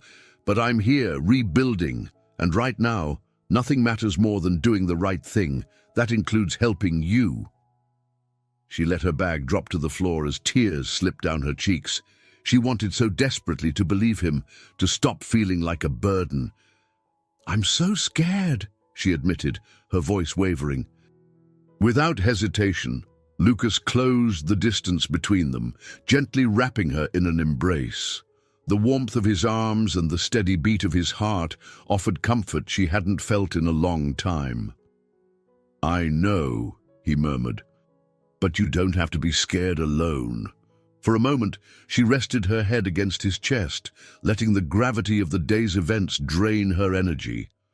The swirl of emotions, from panic to reluctant hope, stirred inside her. She pulled back slightly, meeting his gaze. I don't think I can do this by myself. He brushed a tear from her cheek. You're not by yourself. You have Chloe, Sarah, Dr. Sharma, and, if you'll let me. The faintest smile tugged at her lips. She nodded, reaching for the duffel bag and setting it aside. Okay, I'll stay. Relief passed over Lucas's features. He guided her to the couch, where they both sat. We'll get through this. Tomorrow, we finalize the legal strategy with Dr. Sharma. If Mark escalates, we'll counter with evidence. And once we have everything locked down, we expose him. Zoe took a shaky breath, her mind spinning. Yet, in the midst of fear, she felt a spark of courage flare. She wasn't alone in the dark anymore. Leaning her head against Lucas's shoulder, she closed her eyes. Though anxiety lingered, a fragile sense of resolve blossomed. She would stay, fight, and reclaim her narrative from Mark's poisonous grasp. They sat in silence under the warm glow of a single lamp, and for the first time in days, Zoe felt a glimmer of peace, cradled by the possibility that maybe, just maybe, she was strong enough to emerge from Mark's shadow and step into her own light. Zoe stood in Lucas's spacious kitchen, arms wrapped around herself as she peered at the grey morning sky through the window. Despite the lingering tension in the air, there was no more room for hesitation. They had decided today they would escalate the counterattack against Mark. Huddled around the marble island were Lucas, Sarah, and Dr. Anya Sharma, who'd arrived earlier with a stack of legal documents under one arm. All right, Dr. Sharma began, placing her file on the island. We have enough preliminary evidence to file a formal complaint against Mark Thompson. There are potential charges related to financial manipulation, coercion, and if Zoe agrees, we can also pursue a restraining order. Zoe released a shaky breath. The words felt both terrifying and empowering. I want him legally cornered, she replied, voice quiet but resolute. He's using every channel he can to paint me as unstable. I need to stand my ground. Lucas reached for her hand, giving it a reassuring squeeze. We'll do whatever's necessary. My PR team is on standby. Once Dr. Sharma files the initial paperwork, we'll schedule a brief media statement to clarify the facts. Dr. Sharma nodded. Yes, but keep it short. Don't overshare details that Mark can twist. We'll confirm you left the wedding due to discovering serious misconduct. No mention of specific documents until we finalize them as evidence. After that, his entire facade begins to crumble. Zoe felt a flutter of nerves. She pictured Mark's reaction once he realized they weren't passively hiding anymore. Ever since she'd run away, he'd held the upper hand with his relentless smear campaign. Today, that dynamic would change. I'm ready, she said, straightening her shoulders. They divided tasks. Sarah would draft talking points for the statement. Dr. Sharma would contact the appropriate authorities, and Lucas would coordinate with the PR team. Zoe's role was to prepare to speak publicly, something that made her stomach twist with anxiety. Yet as she glanced around at their determined faces, she knew this was the only path to reclaim her life. They worked for hours, scattered around Lucas's dining area and home office. Phone calls buzzed, laptops pinged, and papers rustled. The steady hum of collaboration gave Zoe an unexpected sense of calm. Every step brought her closer to being free from Mark's hold. Occasionally, her gaze drifted to Lucas, who paced near the window while on a call. His voice was firm and steady, negotiating with potential investors who worried about the controversy. Each time he hung up, he met her eyes, offering a slight nod that said, "We're in this together." By mid-afternoon, Sarah stood up, clearing her throat. Dr. Sharma got word from the courthouse. Our complaint is officially in the system. Mark will be served soon. Zoe swallowed. Served meant confrontation. Even if it happened through legal channels, Mark would realize his advantage was slipping away. She dreaded the possibility that his anger might drive him to do something desperate. Still, a quiet determination steadied her voice. "Then we move forward with the statement." Sarah nodded. "Yes, we'll keep it factual and short, as advised. A few outlets are already requesting interviews. You don't have to answer all of them, just enough to set the record straight." The final piece was a secure video call with Jason, the IT specialist, who confirmed the incriminating data from Mark's hidden folder was properly catalogued. "We're nearly done labeling each document," he explained. "We'll hand everything to Dr. Sharma. It's substantial, enough to prove Mark's been siphoning money from multiple deals." Relief washed over Zoe, mingling with adrenaline. "Thank you, Jason," she said softly, ending the call. Now, there was no turning back. This was the first real strike against Mark, one that would expose him to legal repercussions and public scrutiny. Zoe's heart thudded in her chest as she imagined him opening that official envelope, realizing she was no longer cowering in the shadows. When evening fell, they paused to eat a quick dinner. Zoe found herself too keyed up to taste much of the food. Her mind buzzed with the enormity of what lay ahead, but for once, she wasn't paralyzed by fear. She was galvanized by purpose. Lucas caught her eye from across the table. With a gentle smile, he said, "We fight now, so you can truly live after this." Zoe felt her lips curve into a tremulous but genuine smile. "Yes," she whispered, "it's time to fight." The next afternoon, Zoe stepped off an elevator into the sleek lobby of Dr. Anya Sharma's law firm, her pulse hammering. A swirl of nerves and determination coursed through her. She clutched a folder of documents that proved her claims, bank statements, screenshots, emails. Lucas walked beside her, dressed in a dark suit, jaw set with resolve. In the reception area, Dr. Sharma greeted them briskly. "He's here. Mark arrived with his lawyer 5 minutes ago." "Are you both ready?" Zoe nodded, though her palms dampened at the prospect of facing Mark again. It had been days since she'd last seen him. Days filled with fear, anger, and an awakening sense of self-worth. She stole one more glance at Lucas, who offered a reassuring smile, then followed Dr. Sharma into a spacious conference room. Mark Thompson stood at the far end, wearing his trademark tailored suit. Even from a distance, Zoe felt the weight of his glare. His lawyer, a stiff-looking man in glasses, whispered something in his ear, but Mark's gaze remained locked on Zoe. The tension crackled in the air. Dr. Sharma spoke first, her tone clear and authoritative. "Thank you both for agreeing to meet.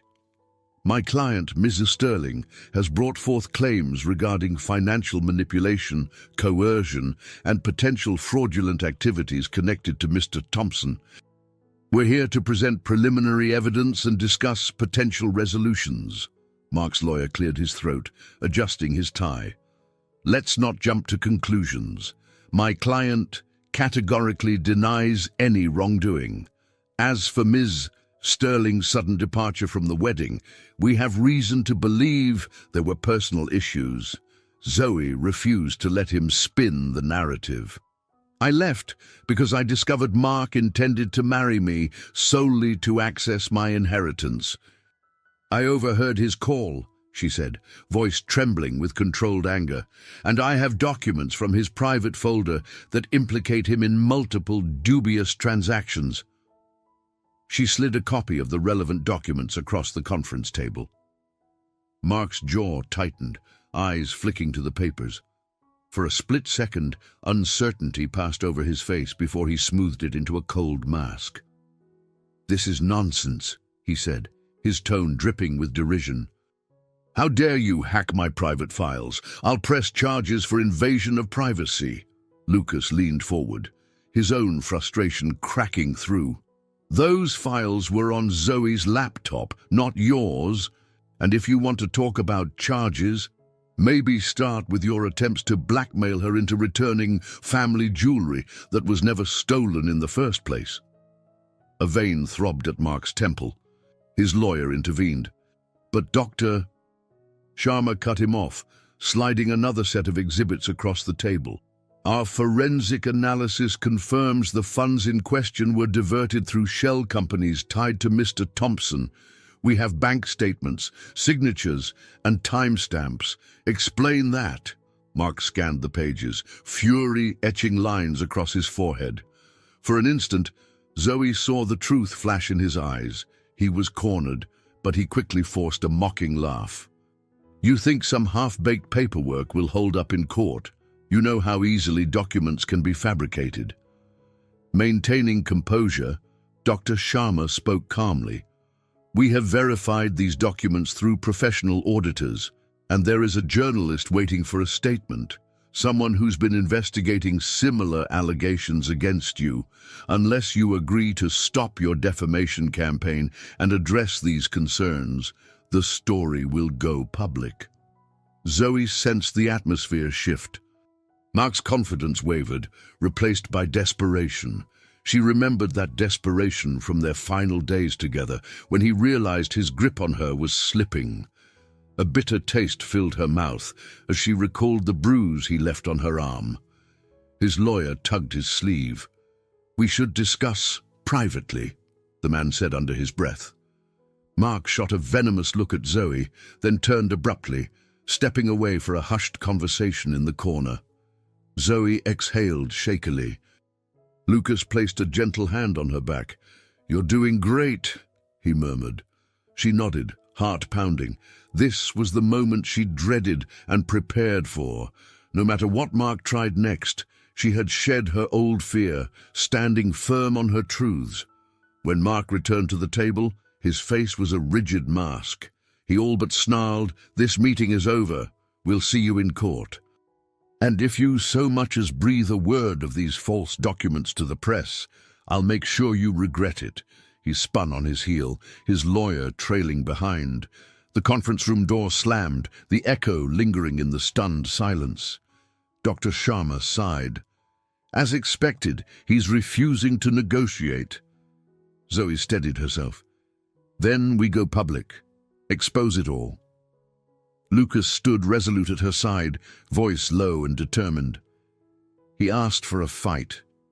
He just got one. Only a day after the tense meeting, Zoe sat in a quiet alcove of Lucas's living room, scanning her phone in disbelief. The journalist Dr. Sharma contacted had published a detailed report on Mark's alleged fraud, supplemented by the evidence they'd provided. The story spread across multiple outlets. Mark's pristine public image now had a glaring crack. At first, Zoe felt a sense of grim satisfaction, validation that she wasn't crazy or vindictive, simply revealing the truth. But satisfaction quickly gave way to an unsettling heaviness. The article included her name, and her face was plastered in some of the pictures. She found herself targeted by online trolls. Strangers called her everything from a gold digger scorned to a brave whistleblower. The polarity of public opinion stung. She set her phone aside, shoulders slumping. The price of truth was higher than she'd imagined. She was determined to stand by it, yet the scrutiny from both supporters and critics felt overwhelming. Was it worth it? A gentle knock on the open door startled her. Sarah slipped in with a sympathetic smile. "How are you holding up?" Zoe mustered a half smile. "I'm all right, I think. Just not used to my personal life being dissected by people who've never met me." Sarah nodded. "I know, it's a lot. But remember, you did this to regain control. Mark wanted to silence you, but now the world knows who he really is." Zoe appreciated the reminder. "Thank you. I needed that." Before Sarah could reply, Lucas appeared in the doorway, looking concerned. "Zoe, a reporter from a reputable business magazine wants an on-the-record statement about Mark's manipulations. Dr. Sharma suggests we do it, but only if you're comfortable." The thought made Zoe's pulse flutter. Another interview meant more public exposure, but she recalled the vow she'd made not to let Mark define her story anymore. "Let's do it," she said quietly. "I'll set the record straight. In my own words." An hour later, Zoe found herself in the main house's office, facing a video call with a neatly dressed reporter. Lucas sat nearby, out of the frame, while Sarah hovered behind the camera to monitor the conversation. Zoe took a calming breath as the reporter greeted her warmly, then launched into questions about Mark's alleged wrongdoing. At first, Zoe's voice quivered. She was terrified of saying something Mark's lawyers could twist, but as she described her experience, how Mark cultivated her trust, how she discovered his plan to seize her inheritance, a kind of clarity emerged. She realized that telling her story was also an act of reclaiming her dignity. When the reporter asked, "What would you say to people who question the timing of your discovery?" Zoe felt a pang of hurt, recalling how close she came to marrying him. "I wish I'd found out sooner," she admitted, "but emotional manipulation is subtle. It can happen to anyone. My only regret is not listening to my gut earlier." Afterward, the reporter thanked her for being forthcoming. The call ended, and Zoe slumped back in the chair, emotionally drained, yet a spark of relief glimmered inside her. She'd spoken her truth in a measured, confident way. Lucas set a hand on her shoulder. "You were brave," he said simply. Zoe managed a tired smile. "It feels like the right thing, even if it's exhausting." Later that evening, as she scrolled through emerging headlines, she noticed a shift in the narrative. More stories questioned Mark's business ethics, referencing insider accounts of shady deals. Zoe's name appeared less frequently as a runaway bride and more as a key figure exposing corporate misconduct. The cost was high. Her privacy was virtually gone. But for every hateful comment online, there were 2 or 3 supportive messages, some from people who'd escaped manipulative relationships themselves. Staring at the screen, Zoe realized the price she paid for truth was steep, but not too steep for her sense of freedom. The humiliating shame she once felt had begun to lift, replaced by a determined resolve to see this battle through to the end. And for the first time, since her frantic dash from that Napa vineyard, she felt she was no longer defined by what Mark tried to do to her. She was becoming something new, someone who demanded honesty and deserved it in return. Sunlight glimmered over the bay, pouring through the guest house's tall windows as Zoe zipped up a light jacket. She'd begun taking early morning walks along Sausalito's waterfront, a small ritual to clear her mind and reclaim a sense of normalcy. The crisp air and gentle sway of the tide helped her shake off the weight of the public scrutiny she'd been under. This morning, she felt a different kind of energy, almost buoyant. The last few days had been tumultuous, but the evidence against Mark was solid. Public perception was slowly turning in Zoe's favor, and Dr. Sharma was confident that legal proceedings would follow. Mark had gone uncharacteristically silent, likely preparing for a prolonged fight. Yet, ironically, his silence offered Zoe the emotional space to breathe and refocus on her own life. After her walk, she returned to the guest house, where the smell of brewing coffee greeted her. Sarah, who'd stayed overnight to keep helping with logistics, stood in the tiny kitchen area. "Good morning," Sarah greeted with a hopeful look. "You seem lighter today." Zoe nodded, dropping her keys on the counter. "I think I actually slept without nightmares. That's a milestone." Over the next hour, Zoe delved into design sketches she'd almost forgotten about during the chaos. Before meeting Mark, she'd been an ambitious interior architect, driven by a desire to create thoughtful, welcoming spaces. She'd lost sight of that passion, drowning under Mark's shadow. Now, scanning her old portfolio, she felt a spark of excitement. Why not resurrect her career on her own terms? Buoyed by the idea, she ventured to the main house to share her thoughts with Lucas. She found him on the back deck, laptop open, gazing out at the water between emails. He offered a warm smile as she stepped outside. "You look good. Rested." She explained her idea to restart her design business under a fresh name, maybe Sterling Designs, and pick up smaller projects at first. "I don't want to wait around for Mark's legal meltdown to define my future," she said, fiddling with a pen in her hand. "I need to reclaim that part of me." Lucas leaned back in his chair, thoughtful. "You absolutely should. You have an incredible eye for design, Zoe. If you need investors or networking, I can introduce you to people, though only if you want that. I know you're aiming for independence." Touched by his offer, Zoe smiled. "I appreciate it, but let me see if I can stand on my own feet first. I want to prove to myself that I'm capable." He nodded in understanding. "I get it, but remember, help is there if you need it. No strings attached." They spent the next half hour talking through her business plan, a sense of renewed purpose fueling Zoe's words. She realized how drastically her perspective had shifted, from being a frightened, runaway bride to a woman determined to forge her own path. The transformation felt fragile but exhilarating, a rebirth of sorts. Later, Sarah joined them with updates from Dr. Sharma about the case. "Mark's lawyer has filed motions for extension," Sarah reported. "They're dragging their feet, probably hoping something will surface that undermines our claims." "But so far, nothing."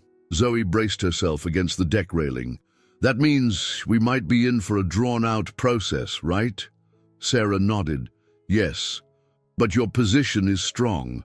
Witnesses are coming forward with stories of Mark's underhanded tactics, and the press is losing interest in his sob story. They're more intrigued by the fraud angle now." Though the road ahead promised more legal hurdles, Zoe felt an anchor of calm inside her, an assurance that she would handle it, no matter the delay. For too long, she'd let Mark's manipulations overshadow her identity. Each small step toward reclaiming her dreams was a victory. As the sun climbed higher, Zoe thanked Sarah, then turned to Lucas. "I'm ready to start over," she said quietly. "And it's not just about my career. It's about how I see myself, as someone strong, not broken." Lucas's gaze warmed. "You are strong, Zoe. Sometimes we just need a fresh chapter to realize it." Her heart gave a little flutter. The future remained uncertain, but it was hers to shape now. She felt reborn into a world where fear no longer dictated her decisions. And for the first time, that world glowed with promise. A gentle breeze stirred the papers spread across the outdoor table, where Zoe and Sarah were finalizing a short presentation for Zoe's fledgling design firm, Sterling Designs. They had decided on a simple but tasteful logo, a sleek website landing page, and a handful of portfolio highlights that showcased Zoe's flair for transforming spaces. Each new step bolstered her confidence. "Everything looks cohesive," Sarah remarked, scrolling through the mock-up on a tablet. "Clients will see you're polished and serious about this." Zoe beamed, tucking a stray hair behind her ear. "I'm excited. No matter how small the first projects might be, at least I'll be earning my way, not someone else's idea of who I should be." They heard footsteps on the flagstone path, and Lucas appeared, wearing a subtle grin. He carried 2 glasses of sparkling cider. "Thought you two could use a toast," he said, handing them out. "To Sterling Designs and new beginnings." "Thank you," Zoe said, touched by the gesture. They clinked glasses gently, and the bright fizz of the cider felt like a celebration of hope. Zoe found herself recalling the night she'd arrived in Sausalito, terrified, breathless, a bride on the run. It felt like a different lifetime. Lucas took a seat beside her. "So what's next on the agenda?" Zoe tapped her notebook. "I've got a potential client meeting next week, an acquaintance of Chloe's. It's just a small retail boutique, but it's a start." "Chloe's been super enthusiastic," Sarah added. She's basically your unofficial publicist. Zoe laughed, warmth blooming in her chest at the thought of her loyal friend. Despite all the chaos, Chloe had stood firm by her side. Yeah, she's the best cheerleader anyone could ask for. Their attention shifted when Dr. Anya Sharma joined them, appearing from the main house with a stack of legal files tucked under her arm. I hope I'm not interrupting. I have some updates on Mark's proceedings. A current of tension swept the group. Zoe swallowed, bracing herself. Go on, she said quietly. Dr. Sharma set down her files. It seems Mark is negotiating with the district attorney's office in regard to potential fraud charges. He's trying to avoid a criminal indictment by offering restitution and partial admissions of wrongdoing. Meanwhile, the civil case we filed will proceed unless he agrees to a settlement. He's not getting off scot-free. Zoe released a breath she hadn't realized she was holding. That's good news, I think. It means he's finally cornered. Dr. Sharma nodded. He is, but he might still attempt to discredit you if the settlement negotiations fail. We must remain vigilant. On the bright side, his reputation is in shambles, and he's lost major business backers. Lucas's face was grave. If he tries any more stunts, he'll only dig himself deeper. I suspect this is the beginning of the end for Mark's facade. Zoe listened, a swirl of relief and lingering caution in her mind. I just want him out of my life, she said simply. She knew the legal process might take months, maybe longer, but at least the tide had shifted irreversibly. Dr. Sharma closed her folder with a decisive snap.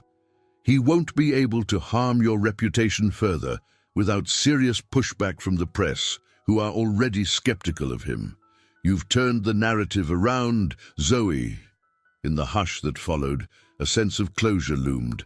Though not complete, it was tangible. Mark's downfall, while not fully sealed, was well underway. Zoe could breathe without the constant dread of his next move.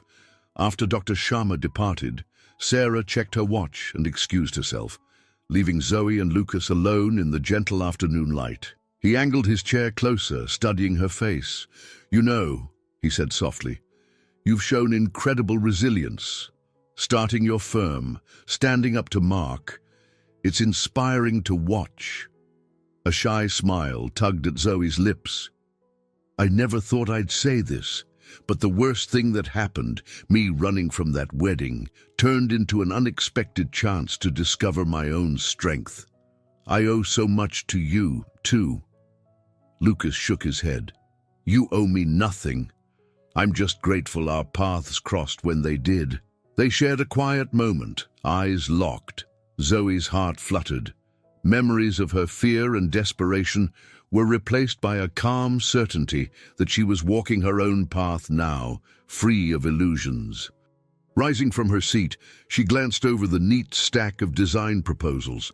I'm still nervous, you know, about the next steps, about everything. Lucas stood as well, placing a reassuring hand on her shoulder.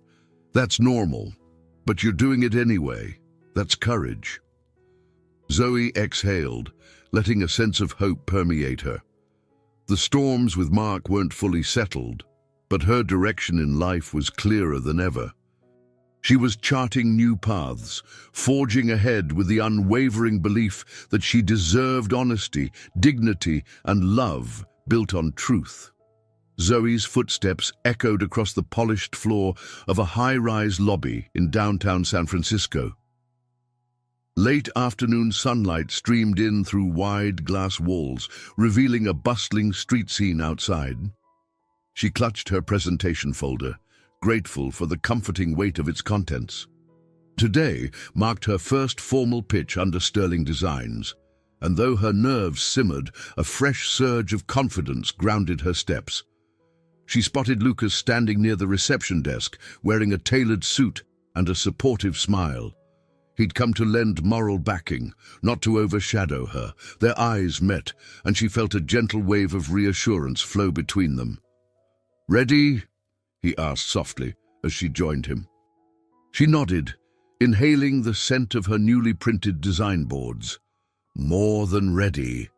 A friendly assistant soon guided Zoe into a spacious conference room filled with warm light. The prospective client, a poised woman named Mrs. Henderson, greeted her politely. Zoe noted the impeccable decor, sleek lines, understated sophistication. She took it as a hint that Mrs. Henderson appreciated tasteful, modern touches, just Zoe's style. She launched into her presentation, unveiling slides of her previous work and sketches for a proposed renovation. Her voice trembled only slightly at the beginning, but as she spoke, passion took over. She described her vision for creating an inviting yet functional space, carefully blending Mrs. Henderson's personal aesthetic with timeless design elements. Lucas observed from a discreet distance, arms folded, pride evident in his gaze. For weeks, Zoe had prepared for this pitch, late-night brainstorming, color palette experiments, and layout revisions. She was determined to prove she could stand on her own, free from Mark's sabotage or overshadowing influences. When she finished, Mrs. Henderson tapped her chin thoughtfully. "This approach is quite elegant, Miss Sterling. I appreciate the individualized touches, the way you incorporate natural light, the custom shelving to maximize space." She paused, a curious twinkle in her eye. "Forgive me, but I must address what I've seen in the news. You've been involved in a public dispute with Mark Thompson." Zoe's heart clenched briefly. She recalled the articles linking her name to Mark's scandal. Yet, she squared her shoulders, meeting Mrs. Henderson's gaze calmly. "I understand your concern," she began. "Mr. Thompson and I were once engaged, but I ended it upon discovering serious misconduct on his part. Legally and personally, I've separated from that situation. If you have any worries about my professionalism, I'm more than willing to provide references from clients and partners." Her voice stayed steady, a testament to how far she'd come. Mrs. Henderson nodded, seeming satisfied. "I admire your candor. Talent aside, honesty is vital in my book." With that, she extended a hand. "I'd like to work with you, Ms. Sterling. Let's finalize the details this week." Surprise and relief flooded Zoe. She accepted the handshake, blinking back grateful tears. This moment, her first official contract, felt like a definitive turning point, a confirmation that Mark no longer controlled her narrative. After a round of cordial farewells, Zoe and Lucas stepped onto the bustling sidewalk.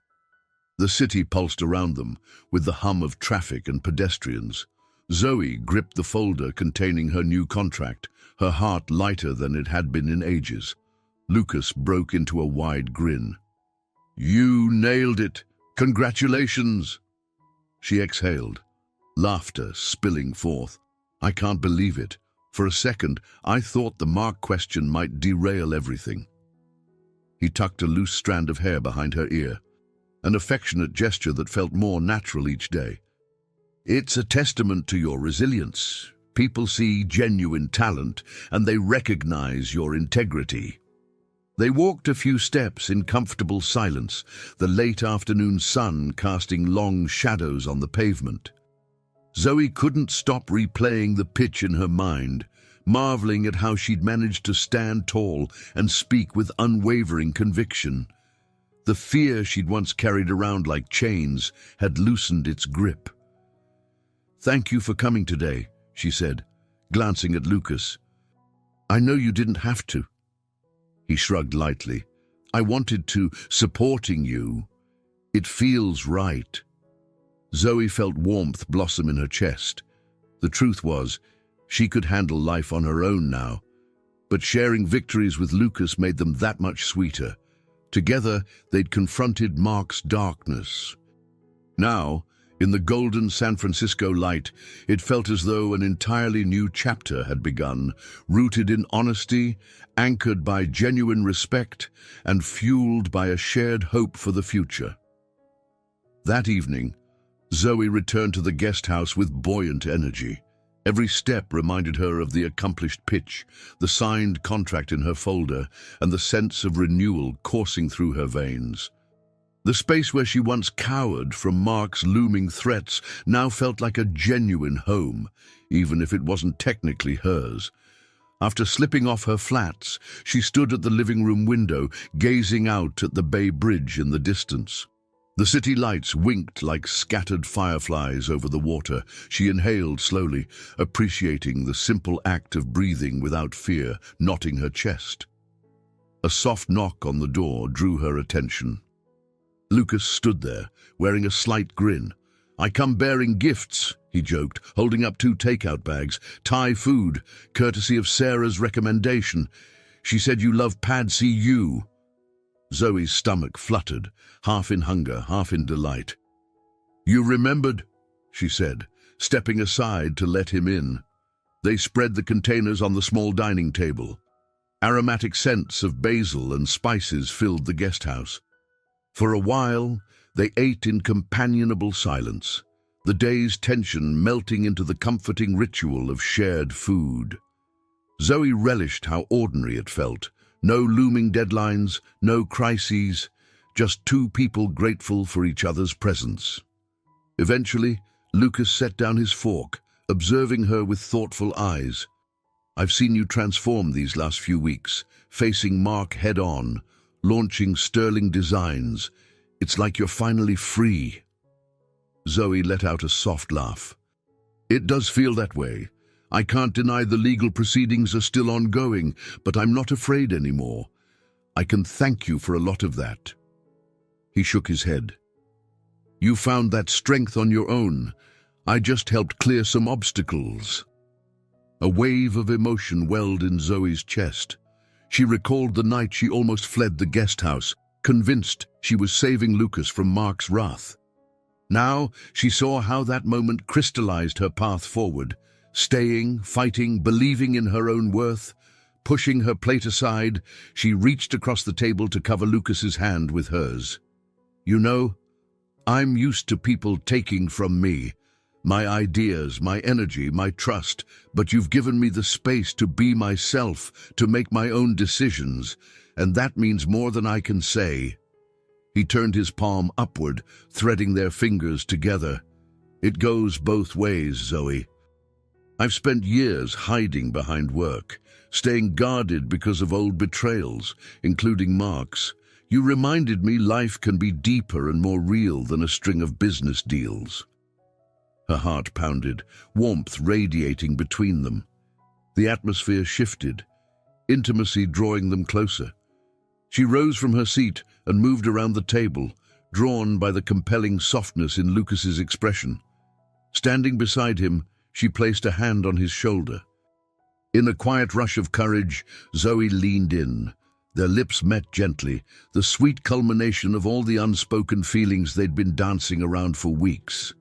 A tingling current passed through her, vibrant yet calm, like everything was falling into place with this tender, unforced connection. When they parted, she pressed her forehead to his, breath unsteady. "I've wanted to do that for a while." Lucas's mouth curved into a wry smile. "I didn't want to push, especially with everything you've been through. But yes, I've wanted this too." They lingered like that, holding on to each other in the hush of the moment. Outside, distant foghorns and soft city sounds underscored the life stirring beyond their private bubble of peace. Zoe felt tears prick her eyes, not of sadness, but of profound relief. All her struggles with Mark, the terror of running along that highway, had led her here to a new sense of freedom shared with someone who saw her truth and stood by it. She let herself savor the simple wonder of being able to embrace this feeling with her whole heart, unburdened by shame or fear.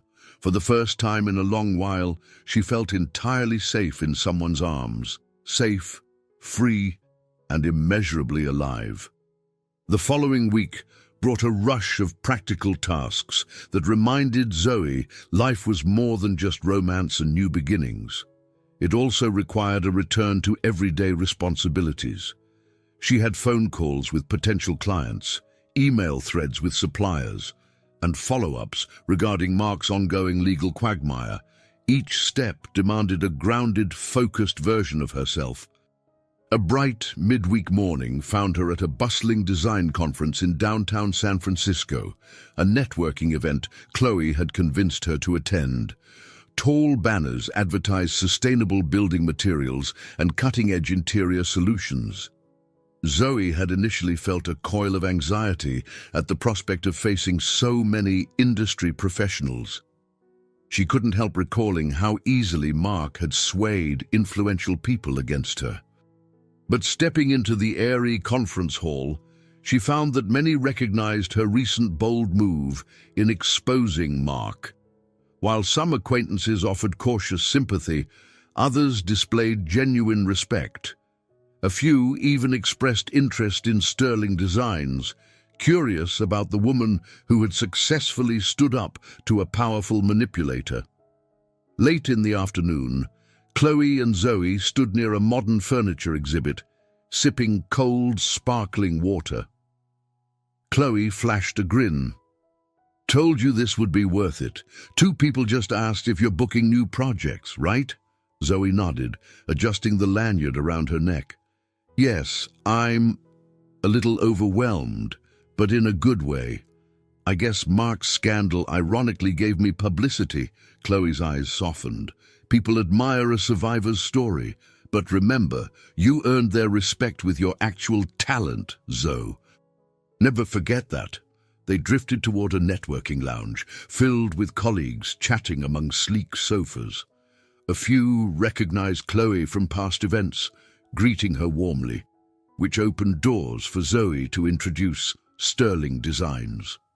She handed out business cards, modest, newly printed ones. It felt simultaneously surreal and exhilarating to proclaim she was a small business owner free from Mark's shadow.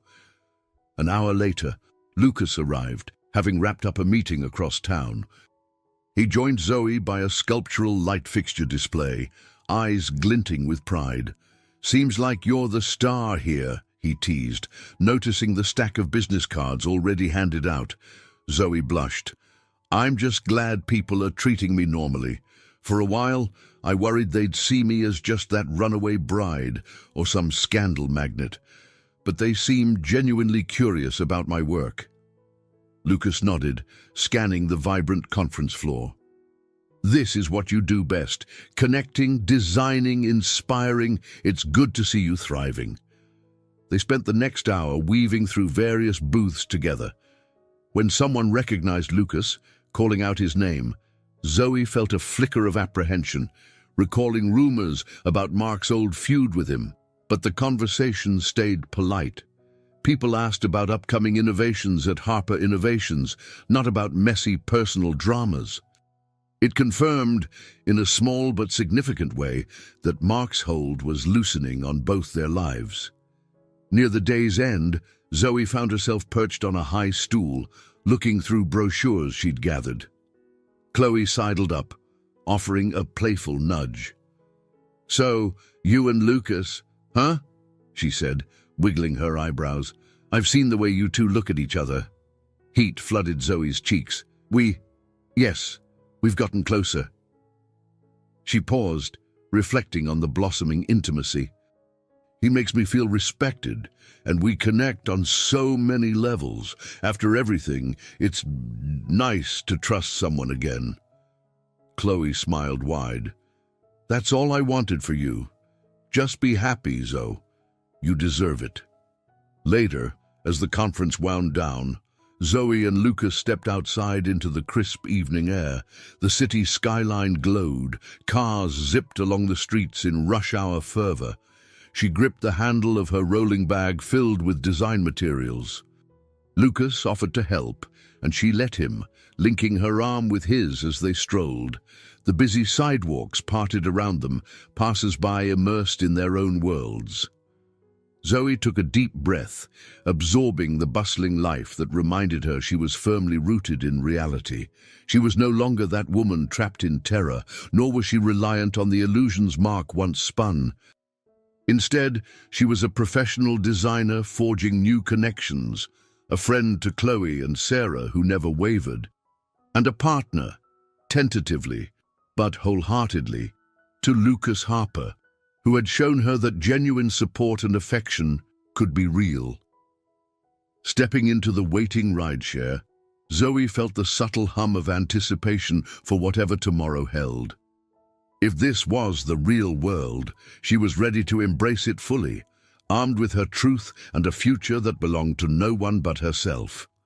It was a crisp weekend morning when Zoe arrived at a community center in the heart of San Francisco. A contact from her college days had invited her to speak at a local support group for women who'd experienced manipulative or emotionally abusive relationships. Standing outside the modest brick building, Zoe felt the flutter of nerves return. Speaking at a design conference was one thing. This was far more personal. Sarah had come along for moral support, and they found their way to a room in the back.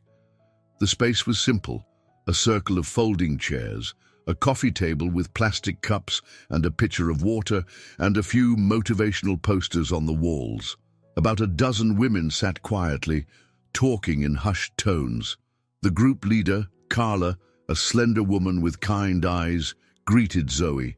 "Thanks for doing this. Your story has circulated online, especially your courage in confronting Mark Thompson.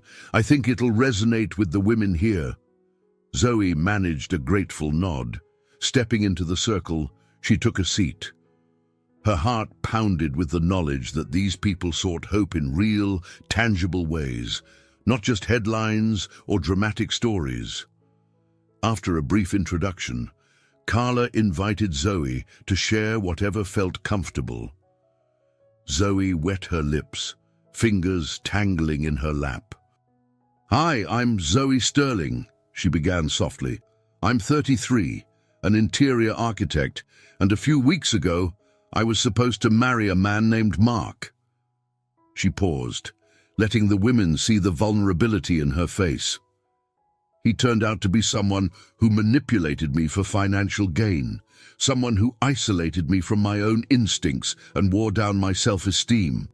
I only realized the truth on my wedding day." All eyes were on her. A few women nodded sympathetically. Zoe could feel her throat tightening with emotion, but she pressed on. She explained how Mark's controlling nature had crept into her daily life, making her doubt her own judgment. She recalled the terror of discovering his plan and the desperate flight down a coastal highway. But she also highlighted the turning point, accepting help from Lucas, facing Mark's smear campaign, and taking legal action. When she finished, the room remained silent for a moment.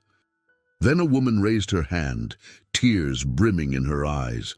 "How did you find the strength to leave? I'm terrified of what my partner might do if I walk away." Zoe's voice shook, recalling the fear she'd lived with. "I won't lie, it was terrifying.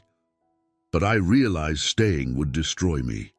The moment I fully accepted that he didn't love me, that I was just a pawn, was the moment I couldn't pretend anymore. That terror became a push to save myself."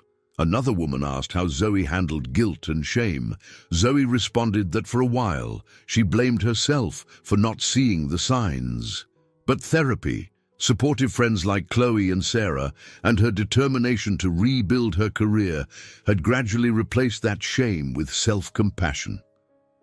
"You have to forgive yourself for what you didn't know or couldn't do at the time," she said, her voice gentle but resolute. Toward the end of the session, Carla invited any woman who felt comfortable to share her own experience. As each spoke, Zoe recognized echoes of her own journey, disbelief, betrayal, and the painful realization that someone they trusted had weaponized love. In that circle, tears were shed, but no one was judged. It was a shared space of understanding, and Zoe sensed the raw courage in each story. When the meeting wrapped, Zoe lingered, answering a few lingering questions. Before leaving, Carla pulled her aside. "You helped them see it's possible to stand up, to move forward, she said, her tone thick with gratitude. Sometimes all people need is a living example. Sarah and Zoe walked out into the bright afternoon. The air tasted hopeful. Zoe felt lighter, like she'd done something that mattered beyond her personal battle with Mark. "That was intense," she confessed, releasing a shaky breath. "But if I can help even one person break free sooner, it's worth it." Sarah squeezed her arm in silent affirmation. They navigated the busy sidewalk, and Zoe realized her voice, once silenced by fear, now had purpose. She wasn't just escaping Mark's shadow, she was lighting a path for others too. As she and Sarah headed toward the car, Zoe felt a deep gratitude bloom in her heart. She was sowing the seeds of a future not only for herself, but for anyone who needed hope that real freedom and genuine connections were possible, even after profound betrayal. On a late afternoon in Sausalito, the guest house windows glowed with warm light, reflecting a sky streaked with pink and gold. Inside, Zoe was bent over a makeshift drafting table, measuring and sketching with the intense focus that always overtook her when creativity flowed. Swatches of fabric, samples of tile, and pencil sketches for Mrs. Henderson's project lay scattered around her. Music played softly in the background. At the sound of a gentle knock, she looked up to see Lucas standing in the open doorway. "Mind if I come in?" he asked, holding 2 steaming mugs.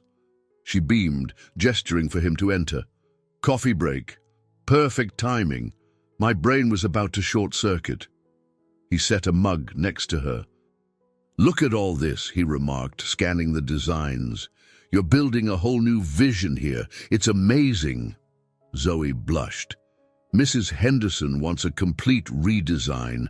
Living room, kitchen, even a garden deck. I'm excited, but it's a big job for Sterling Design's first major project. I want it to be flawless." Lucas sipped his coffee, then placed a small envelope on her drafting table. "I got this in the mail today.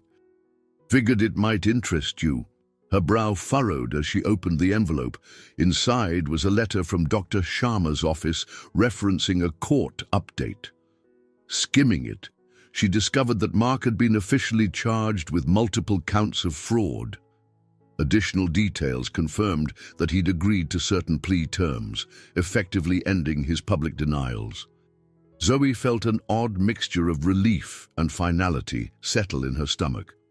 "So he's finally facing real legal consequences," she murmured. "No more indefinite delays." Lucas nodded, eyes reflecting understanding. "He's cornered. This letter means the case against him is strong enough that he's done fighting it.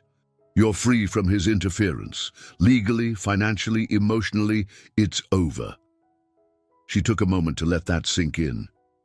For so long, Mark had been an ominous force in her life. Now, with his guilt recognized, the shadows he cast could finally disperse. Her gaze flicked to Lucas, gratitude welling in her eyes. "I don't think I'd have made it here without you. And not just you, Sarah, Chloe, Dr. Sharma, but especially you." Lucas set his mug down, moving closer. "You did the hardest work, deciding to confront him, rebuilding your life. I just walked beside you." Zoe slipped her arms around his waist, resting her cheek against his chest. "Still, you changed everything when you stopped on that highway."